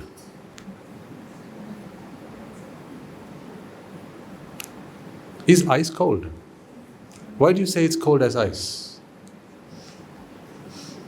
Is ice cold? What is cold? Where does this experience of coldness exist? In the mind. If it is the mind that has created this universe, and the sensation of coldness is only something that the mind can experience, what is the purpose of coldness existing outside the mind? So is ice cold then?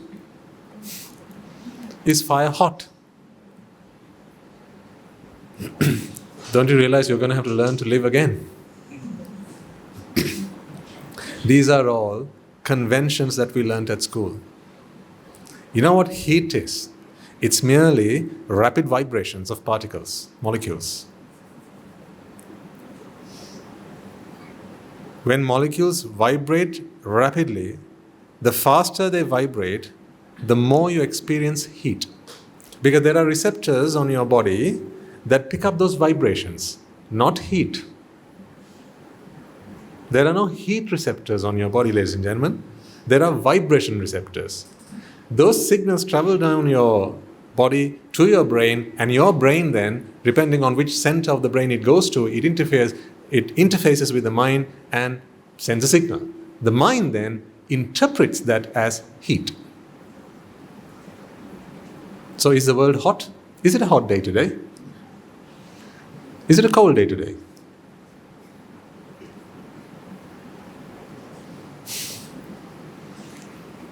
Shall we go back to school? Well, guess where we are?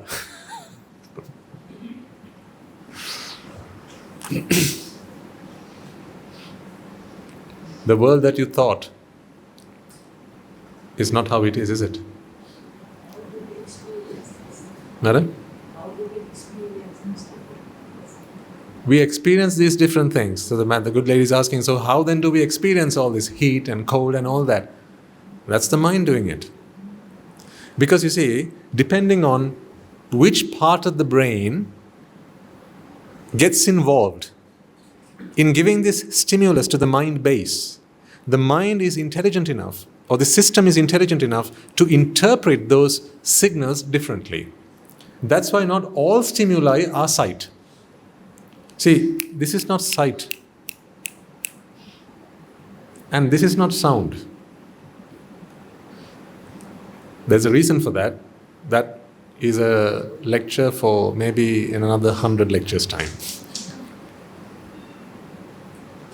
Why did the mind differentiate sight, sound, smells, taste, touch, when actually they're all fabrications and nothing of that sort actually exists? But that's a lecture for another time. If I gave you that lecture, you wouldn't understand it just yet. Now you take baby steps. Because we are pot plants, aren't we? So I can't water too much. Then it gets very soggy and the soil gets all loose and the plant dies. Too much water kills the plant. Too much fertilizer kills the plant. So we don't need too much of it, little bit. But there's, this world, I mean, if you can see the world through my eyes, ladies and gentlemen, you wouldn't remain in a lay life. I tell you that. You wouldn't. Thankfully you don't. Otherwise, if you understood what I understand today, you would be ashamed of yourself. I don't mean to insult or offend anyone, but you would be very ashamed of yourself for no other reason than your own ignorance. For no other reason. Ignorance is bliss, yes. That's why you're also blissful. You're all happy, things are going fine, tickety-boo, right? All's good. But that's only because you're ignorant. You're ignorant about what's really going on. You think that there are sights and there are sounds and there are smells and there are taste and there is touch, all these differences. Actually, none of those things exist. You're constantly cooking them up in your mind, and even that is a useless, futile effort when everything is actually just one. But the mind wishes to experience the same thing differently.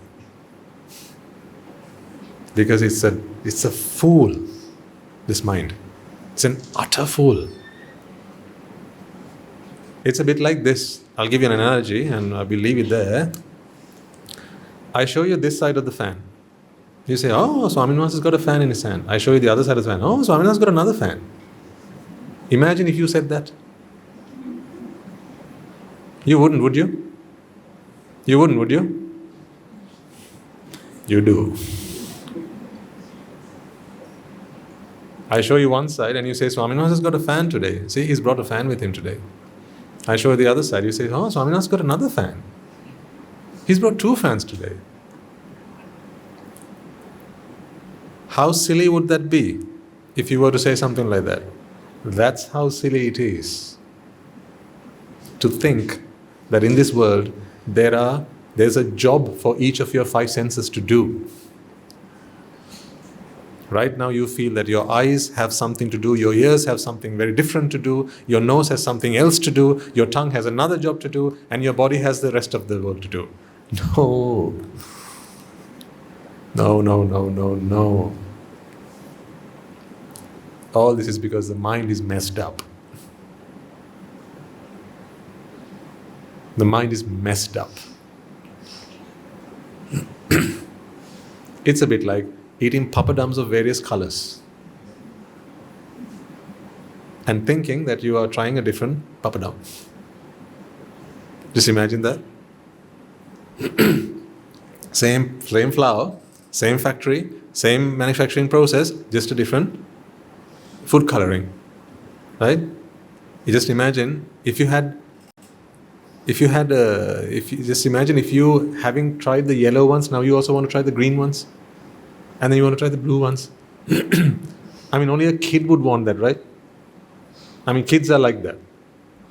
When you serve them these colored papadums, they're like, Ami, I want the yellow ones. Ami, I want the blue ones. And I want the green ones. I want the red ones.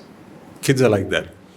Whereas you're laughing at them in your mind because this fellow, he doesn't even understand that he's also same papadums, just a different food coloring, right? So you laugh at them, don't you?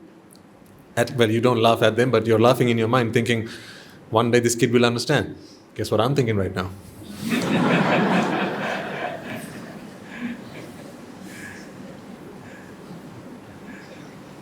Ladies and gentlemen, that's what I say. You know, today, it might be that what you want to do is live a married life with a spouse. How far you are from the truth.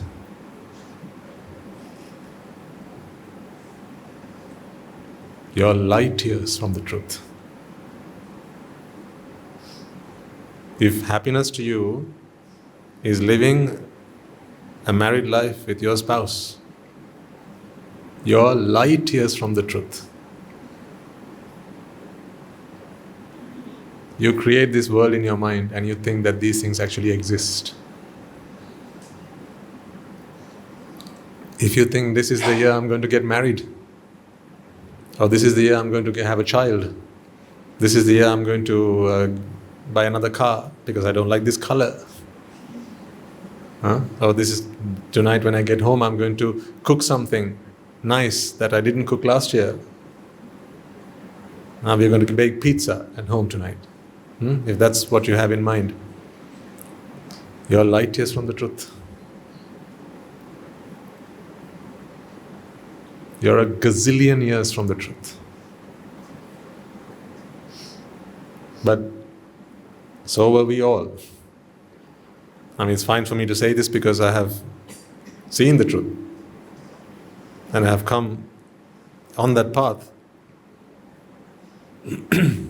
But today I am very ashamed of the life I used to live. Very ashamed, not because I did bad things or evil things or hurt anyone. Ashamed because of my own ignorance. Just like I would be ashamed today if I today ate or served onto my plate papadums of different colors, thinking to myself that they're actually very different papadums. Imagine if I did that, how ashamed I would be. I mean, just imagine I'm a Swami Nuhansa, right? You are serving papadums and I come to your place for alms. And you've served everything on the plate or dishes and I come and with my alms bowl, I get the green ones and blue ones, and I get the blue ones and the red ones and the red ones. I'd have to do it like without you seeing it, wouldn't I? I mean, it would be very embarrassing. Because you'd be there thinking, it's the same papadam Swami Nuhansa, just a different color. I mean, come on. You'd be thinking that about me. So, I mean, in the same way, if you are concerned about what colored clothes you wear, or the music that you listen to, what film you want to watch later on this weekend, you're light years from the truth. Now at the monastery, the doctrine we are talking about is we have come so far that we have started to approach where it all began. But don't come asking me those questions. Because for you it will only be an academic pursuit right now. Where it all began. How from nothing something came about. When people don't understand this, they look up at the sky and say, he did it. But when everything's cause and effect, you don't need a doer to do anything. There's only the done. How from nothing, something came about. That's how far we have progressed along the path in the Dhamma, ladies and gentlemen. You're looking to go home today and cook a meal, sit down with your family and watch TV and have a nice evening. Sorry, I'm not mocking you or undermining you. I'm saying I was the same, right? We're all in the same boat. I know what it feels like. I know what you're going through. And that's why I want to pull you as far as you're prepared to come. I want you to walk with me on this journey to see the truth. It is only the truth that will set you free. All these fabrications that you have in your mind, you have to maintain them. See, you have to maintain them because you have to create them. If you want to see something, what must you do? Answer a very simple question. If you want to see something, what must you do? You have to create sight. See? There's no such thing as a free lunch, and there's no such thing as a free sight. You have to create it in your own mind. If your mind felt lazy all of a sudden, can't be bothered. You won't see anything from there on. Because your eyes wouldn't be able to let you see, because your eyes cannot see. Your eyes only pick up light, not sight. That's what I'm saying. What I want you to understand from today's sermon is this. This world that you live in, it's all mental. It's in your mind. Your friends, your family, your furniture, your car, your house, none of these things that you know today are anything like you think it is. Out there are only the 4 basic elements. Patavi, Apo, Tejo, Vayo. We know about this because the Buddha taught us that. Otherwise, how would we know? There would be no other way to know it either. Because if our only knowledge of what the world out there is through sight, and if sight requires us to be able to see color, but color does not exist in the outside world, then how could we tell that Patavi, Apo, Tejo, Vayu is what exists out there? We couldn't. But through his wisdom, he saw the world as it is, and he said, out there is Patavi, Apo, Tejo, Vayu, the 4 basic elements, and various combinations of that. But there's also some other attributes called Varna, Gandha, Rasa, Oja, which make up what they call the pure octet. Varna is basically pigments. So pigments exist on the outside world, not colors. And those pigments are what color? They are colorless. So there are pigments on the outside world, there are vibrations in the outside world, basically energy flows. That's what there are in the outside world. There's nothing, not the tiniest resemblance of taste exists in the outside world.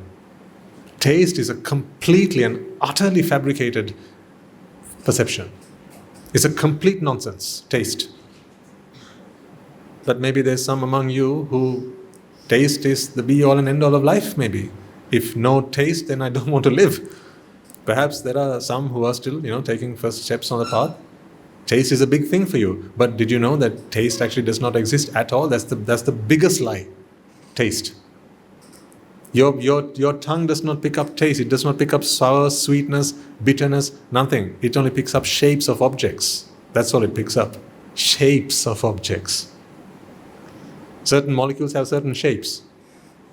Your tongue has receptors that are sensitive to those taste, to those shapes. And that's all your tongue can pick up, shapes of molecules. Those shapes trigger an electrical impulse, then your brain triggers that through that interface, a chitta, and your chitta then interprets that shape as a taste. What taste is a square? You understand that's a nonsensical question, right? That's how nonsensical taste is. I mean, give yourself a slap every time you taste something. It's that stupid, honestly. And the nose is the same. There's no rose smell or a flower smell or a jasmine smell. These smells don't exist in the outside world, ladies and gentlemen. All there are shapes. But there are receptors in your nose that are sensitive to those shapes. So what smell is a triangle? Or an octagon? What does an octagon smell like? You understand that these are very meaningless, senseless questions. Well then, tell me, how much sense is there in smell? How much sense is there in taste? The same shape, if you stuck it under your tongue, you sense sweetness. That shape you stick under your nose, you smell rose. So what was it? Sweet or rose? The answer is neither. But your mind wants to experience the world. When there is nothing to experience, you know how desperate your mind is? It will create a world of its own and then experience it. That's how destitute the mind is. That's why I say I pity myself today. I pity myself. I pity my mind. And I have no words to thank the Buddha and the Dhamma and the Sangha for having opened my eyes to this reality. Here's a man who used to think that, I used to love food. I go places to eat and restaurants and you name it. I really enjoyed my food. I really enjoyed my music. I really enjoyed watching films. Today I realize that all of these things are merely fabrications of the mind. What a fool I was. It was all cooked up here. This was the kitchen in which I cooked up everything I ate. I was my own chef. The mind.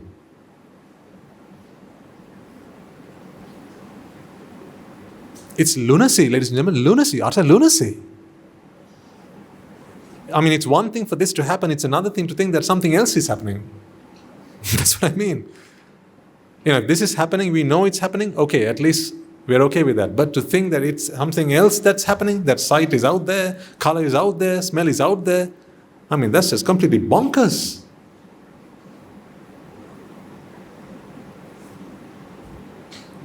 So, step by step, let's come to our senses. Let's come back to reality. You were reality many lifetimes ago. But you know what happened? Ignorance started to eat your heart. And that craving and desire, it took over. And then, like something rotting from the inside, you started to rot.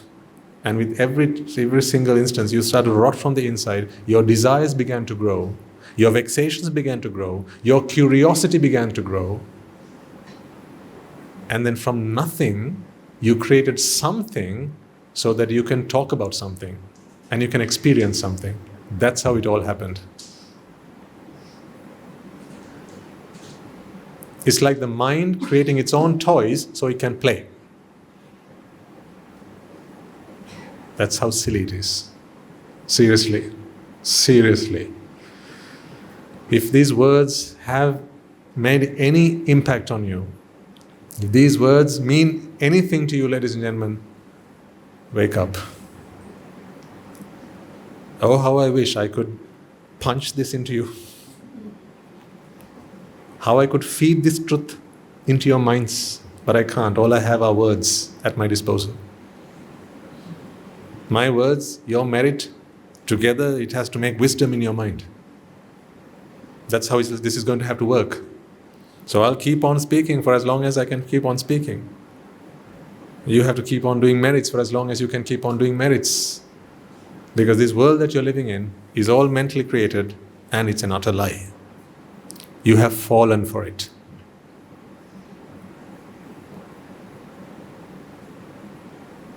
You are not who you think you are.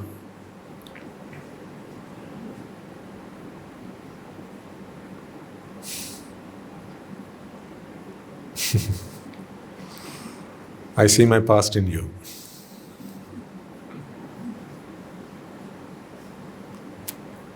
But I blink my eyes again and then I see my present in you.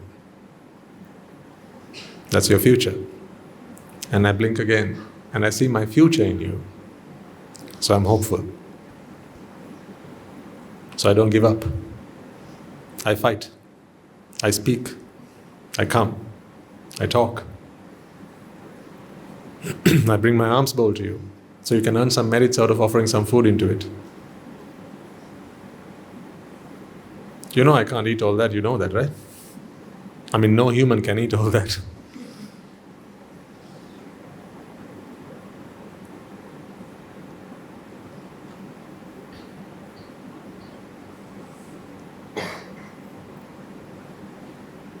Most of it ends up with our children at the monastery. I can't eat all that. I don't need as much energy as I used to. Those days I had lots of pursuits, sensual pursuits, desires that the mind had to accomplish. So the mind was always very vexed, always, churning like an engine. It was grinding like an engine. It was very power hungry. So because it was very power hungry, it needed to be fed constantly. But not so anymore. Now the mind is very serene. I can do a song and a dance up here. I can do a somersault if you want me to, but don't ask me. I could, but my mind is serene.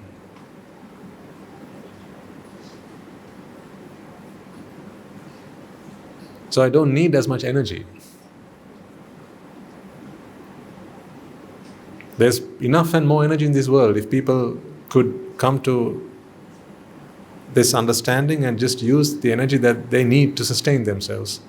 But because people are greedy and power hungry, because their minds are power hungry, and so the rest of them is power hungry, there's not enough for everyone. So it's always a case of a lot of it with a little of them, or a few of them. That's how it works. I'm not here to change the way the world works. I'm just saying that's how it is. So I'm not here to hang around. Now that I have seen how the world is and what the world is like, I am asking myself, why did I sign up for this? Not this, I mean existence in samsara. Only a fool would have done that. Well, then clearly, I must have been one. So I ask all of you, my dear brothers, sisters, mothers, fathers, sons and daughters of today and yesterday, and maybe tomorrow. I always make this request to you, and that is, do something for yourselves. You are light years from the truth. This is not the truth. You're all good people, and to be good is good. But I speak today having seen what the Buddha spoke of. And boy oh boy, that truth is just mind-blowing. It's out of this world. But just because I understand that truth doesn't mean I live like a weird human being. Do I look weird? Do I act weird with you? When we talk with each other, do I say funny things all of a sudden? Or do funny actions? Or am I like this all the time? No, right? You don't need all that. What's the drama? There's no need for drama. Just be yourself, understand what's going on around you. When someone comes up to you and they cry, you just understand that it's a weeping mind because the mind is hurt, so we start to think, how can I help this mind? If someone came up to me and said, I love you, and you wanted to marry me, again I'll be thinking, how can I help this man? Or woman, for that matter. Because all I see is this mind vexes. So the mind thinks that I'm here, I exist here. Because that she thinks I exist here, she wants to be with me. Because she thinks she exists. It's only a mind. And that mind has gone crazy. That's the way I see the world. But on an average day with average people, we just do average things. We eat together, we sleep together, we drink together, I can laugh with you. I mean, once in a while we crack a joke, don't we? To keep things interesting. I don't make this very serious, because I know if I made it very serious and made it very academic, half of you would either fall asleep or leave the room because you won't understand it. But this has to be fed piecemeal. That's the way it works. So I'm here to take you on a journey. This is not just a one-day bonanza. We are here for the journey. We are here for the long run. And I want you to be involved in that, ladies and gentlemen. Involve yourself. Involve yourself wholeheartedly. Put yourself into this as much as I have. Invest yourself, really. Invest yourself. Invest your time, your energy, your life into this. This is all that will matter at the end of the day. Nothing else does. Do it for yourself. Give yourself a pat on the back for bringing yourself here, whenever you can. It's one thing to watch me here or watch the sermon here in person, but it's not the same when you have to watch it online. You know that. I know that. It's not the same. So whenever you can, bring yourself here. Because here I can see if you're dozing off, you don't get it, if you're not getting the gist of it. I'm scanning your faces. That's why I'm always looking around. I don't just look at the mic or look at a book or read from it.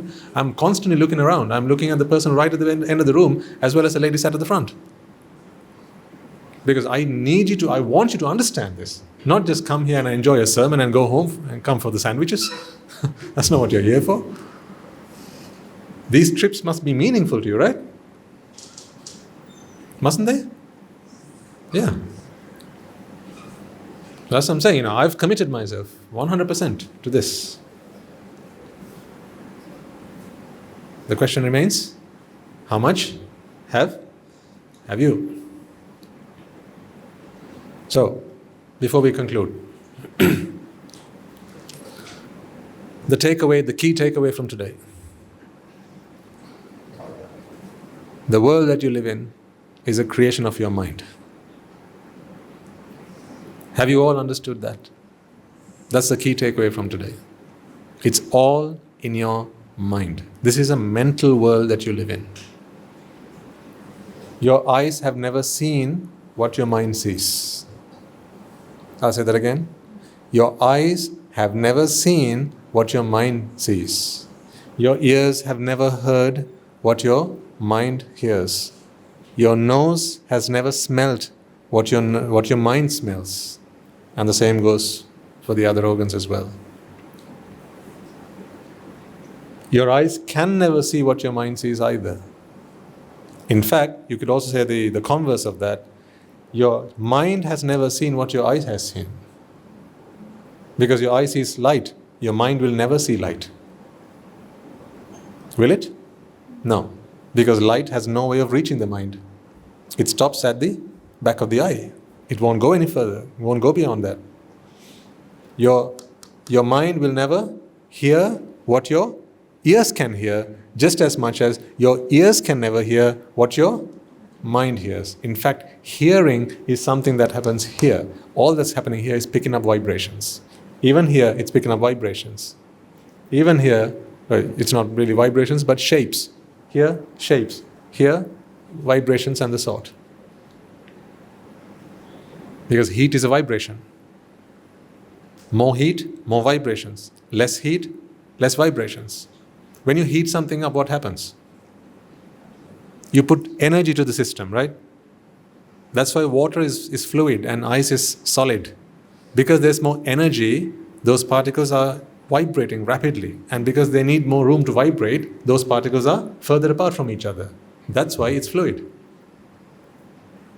But you take out the energy from that system, now those molecules do not need as much space to vibrate, so they come closer to each other and then they condense. Then it becomes solid.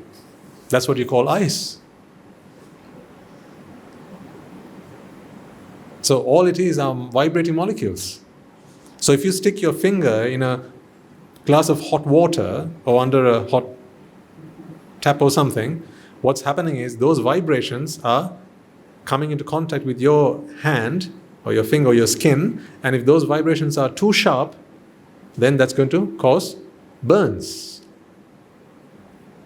That's what happens. It's going to damage the skin because these are also molecules. These molecules are held together through bonds. So what happens if a very strong vibration comes into contact with a bond? These bonds break, and that's how your skin gets burnt. It's not because water is hot you get burnt. Hotness is not an attribute of water. Hotness happens in the mind. These are vibrations. So if something vibrates too hard, then like a building, when there's an earthquake, why does a building collapse? What does an earthquake transfer to a building structure? Vibrations, energy, right? So there are molecules, the cement or the structure that holds the building intact and upright. There are molecules that there are bonds that hold these molecules together. But when there's too much energy, these vibrations, these molecules cannot keep to each other. And the more vibrations, the more energy they attract, they need more space to vibrate. So as they start to attract more energy, they start to move apart. So what is this then? Oops.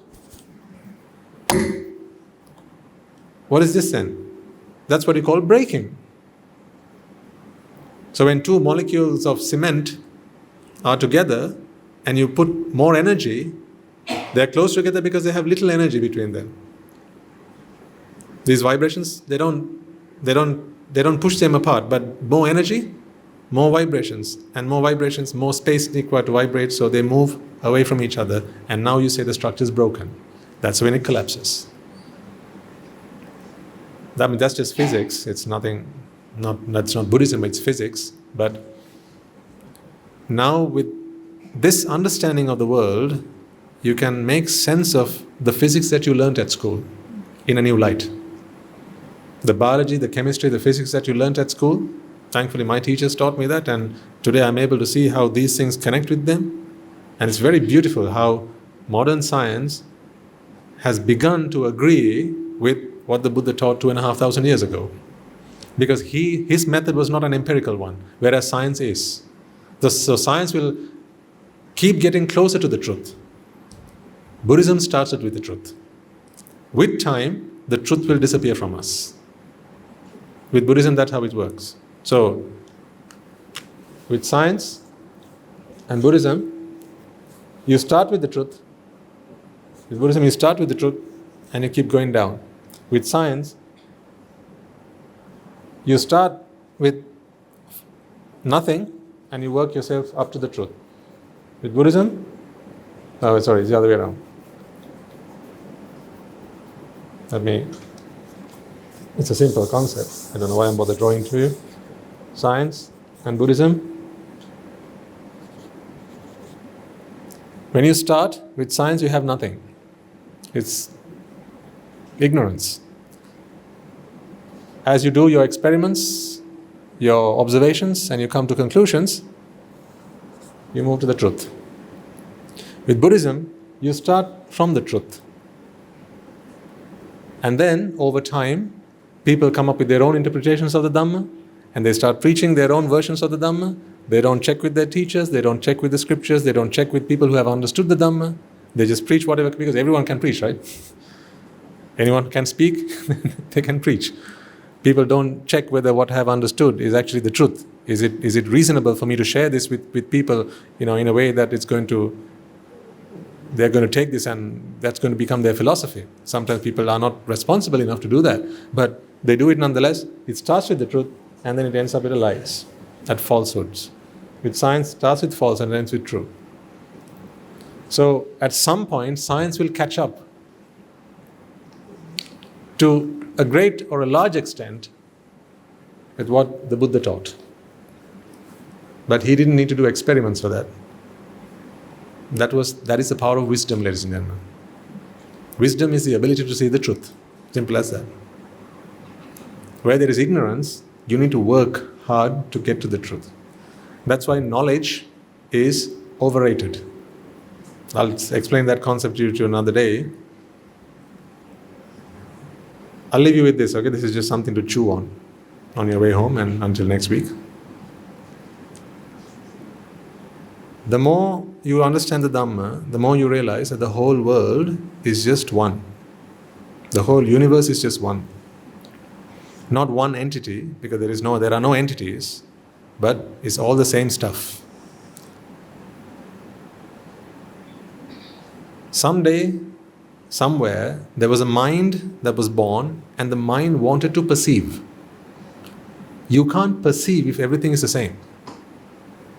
Because to perceive, there must be what? Differences. Yes? To perceive, there must be differences. So differences are a prerequisite to perception. Because when we perceive differences. What else do we perceive? How do you perceive this? You said this is one color and the background is another color. Because you see a difference in color, you say you have perceived the fan. Right? Make sense so far? Right. So if everything is one, there's nothing to perceive. Now just imagine if there's a mind that was ignorant, and that ignorance wanted the mind, created in the mind a void, a necessity to perceive, but there's nothing to perceive. Now what must the mind do? It must create things to perceive. So that's what the mind started to do from there on. It started to create things. It kept on creating things, creating more and more and more things, so that it could perceive. The more things you create, the more things you can know about those things. You can know about this pen because it exists. If this pen didn't exist, what would you know about this pen? You would know nothing about this, right? So, the mind wanted to perceive. So, it created this pen. Now there's stuff that you can know about this pen. Meaning, the more this world is knowledge-driven, the more we move further and further away from wisdom. Because the more knowledge there is, the more things there are in this world. And the more things there are in this world, the more knowledge there has to be in this world, because that's the way it works. It's an exponential growth.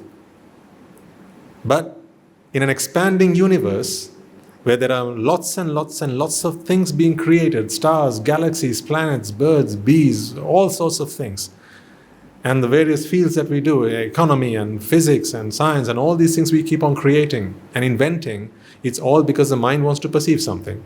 And the more things you perceive, the more things you can get to know about those things. So knowledge becomes the commodity. But if you take it all back to where it began, there was no knowledge. There was merely wisdom. What was that wisdom? All is one. If all is one, what's there to know?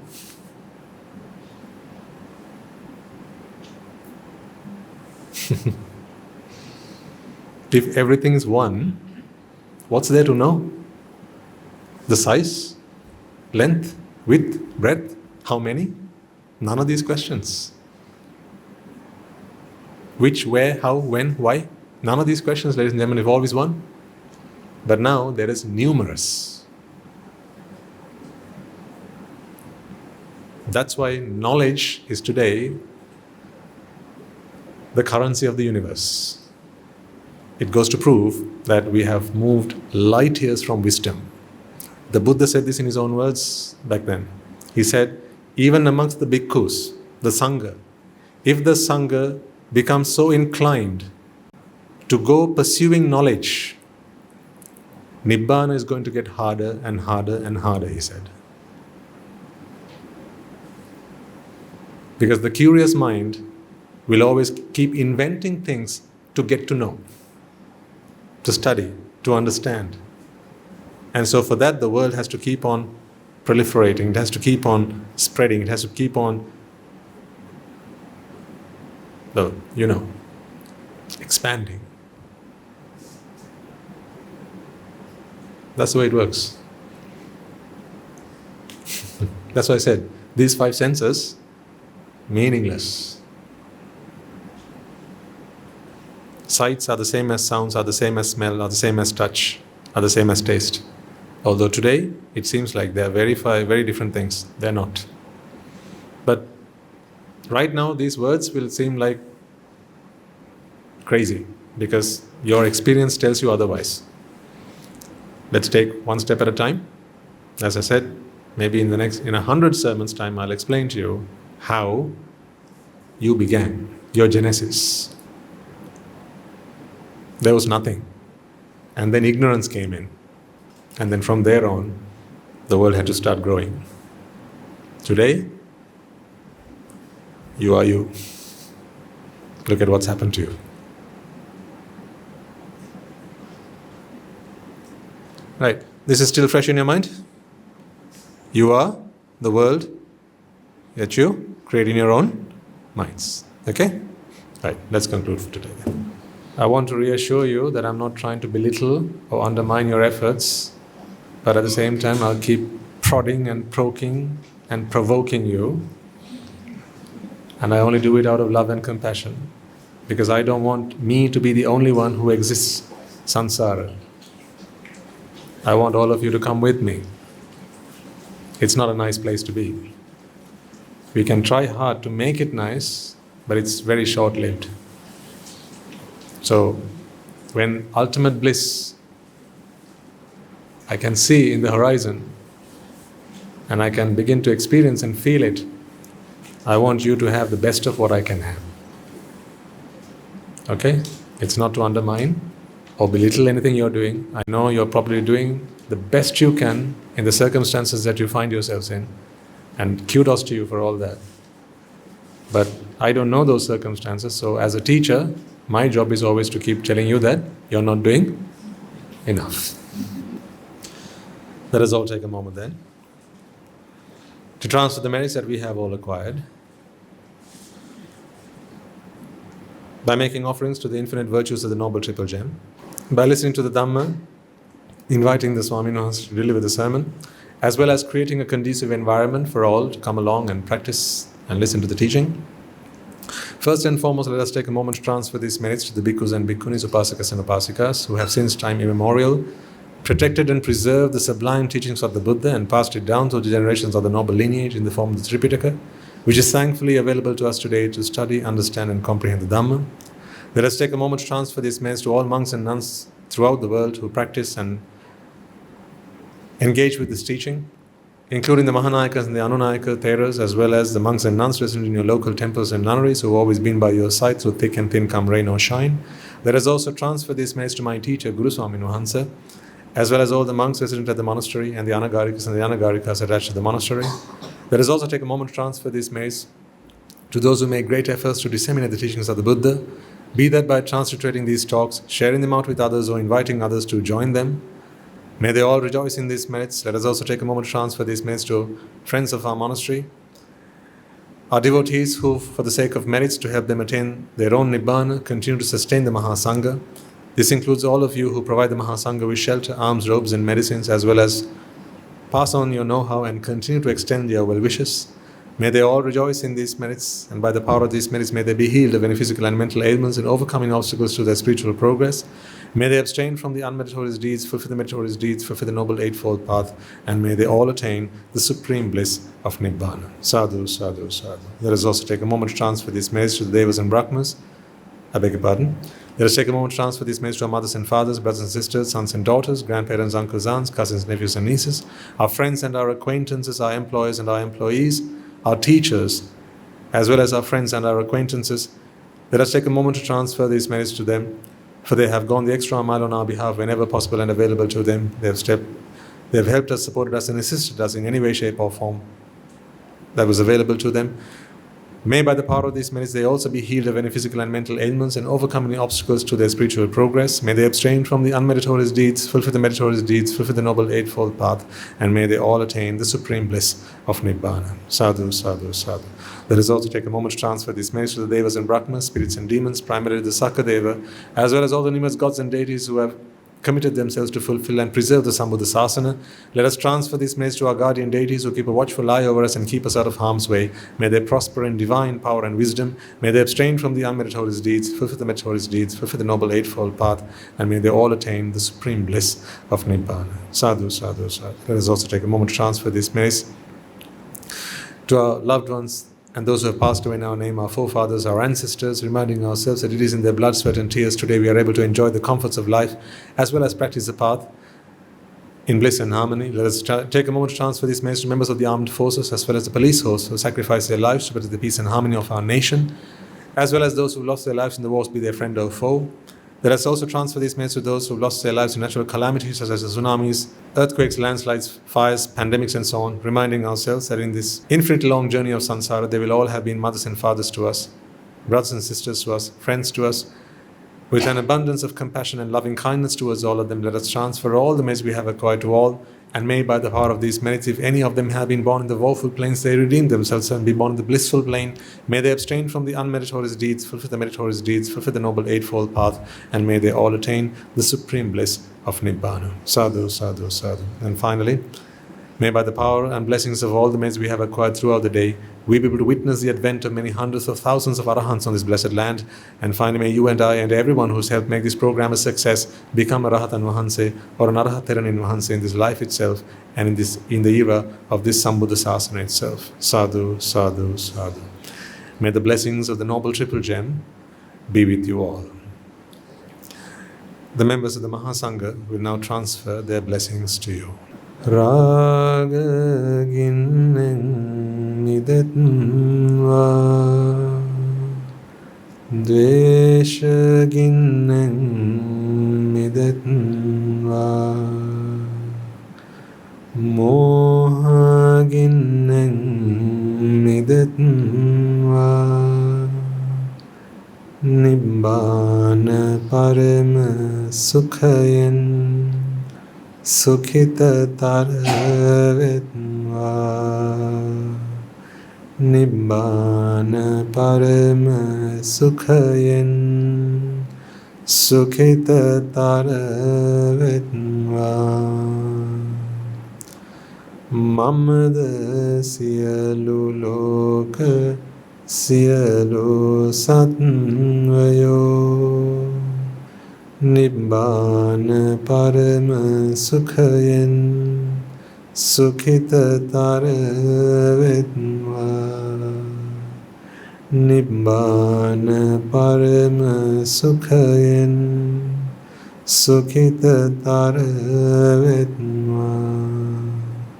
Nibbāna parama sukhayen sukhitara vetva. Rajagini niveva dveshagini niveva mohagini niveva nivan sapa labeva. Nivan sapa labeva. Nivan sapa labeva. තුන්වන්ගේ සෝවිසි අනන්ත මහා ගුණ බලයෙන් සියලු ලෝක සියලු සත්වයෝම නිබ්බාන පරම සුඛයෙන් සුඛිතතර වෙත්වා. සාදු සාදු සාදු.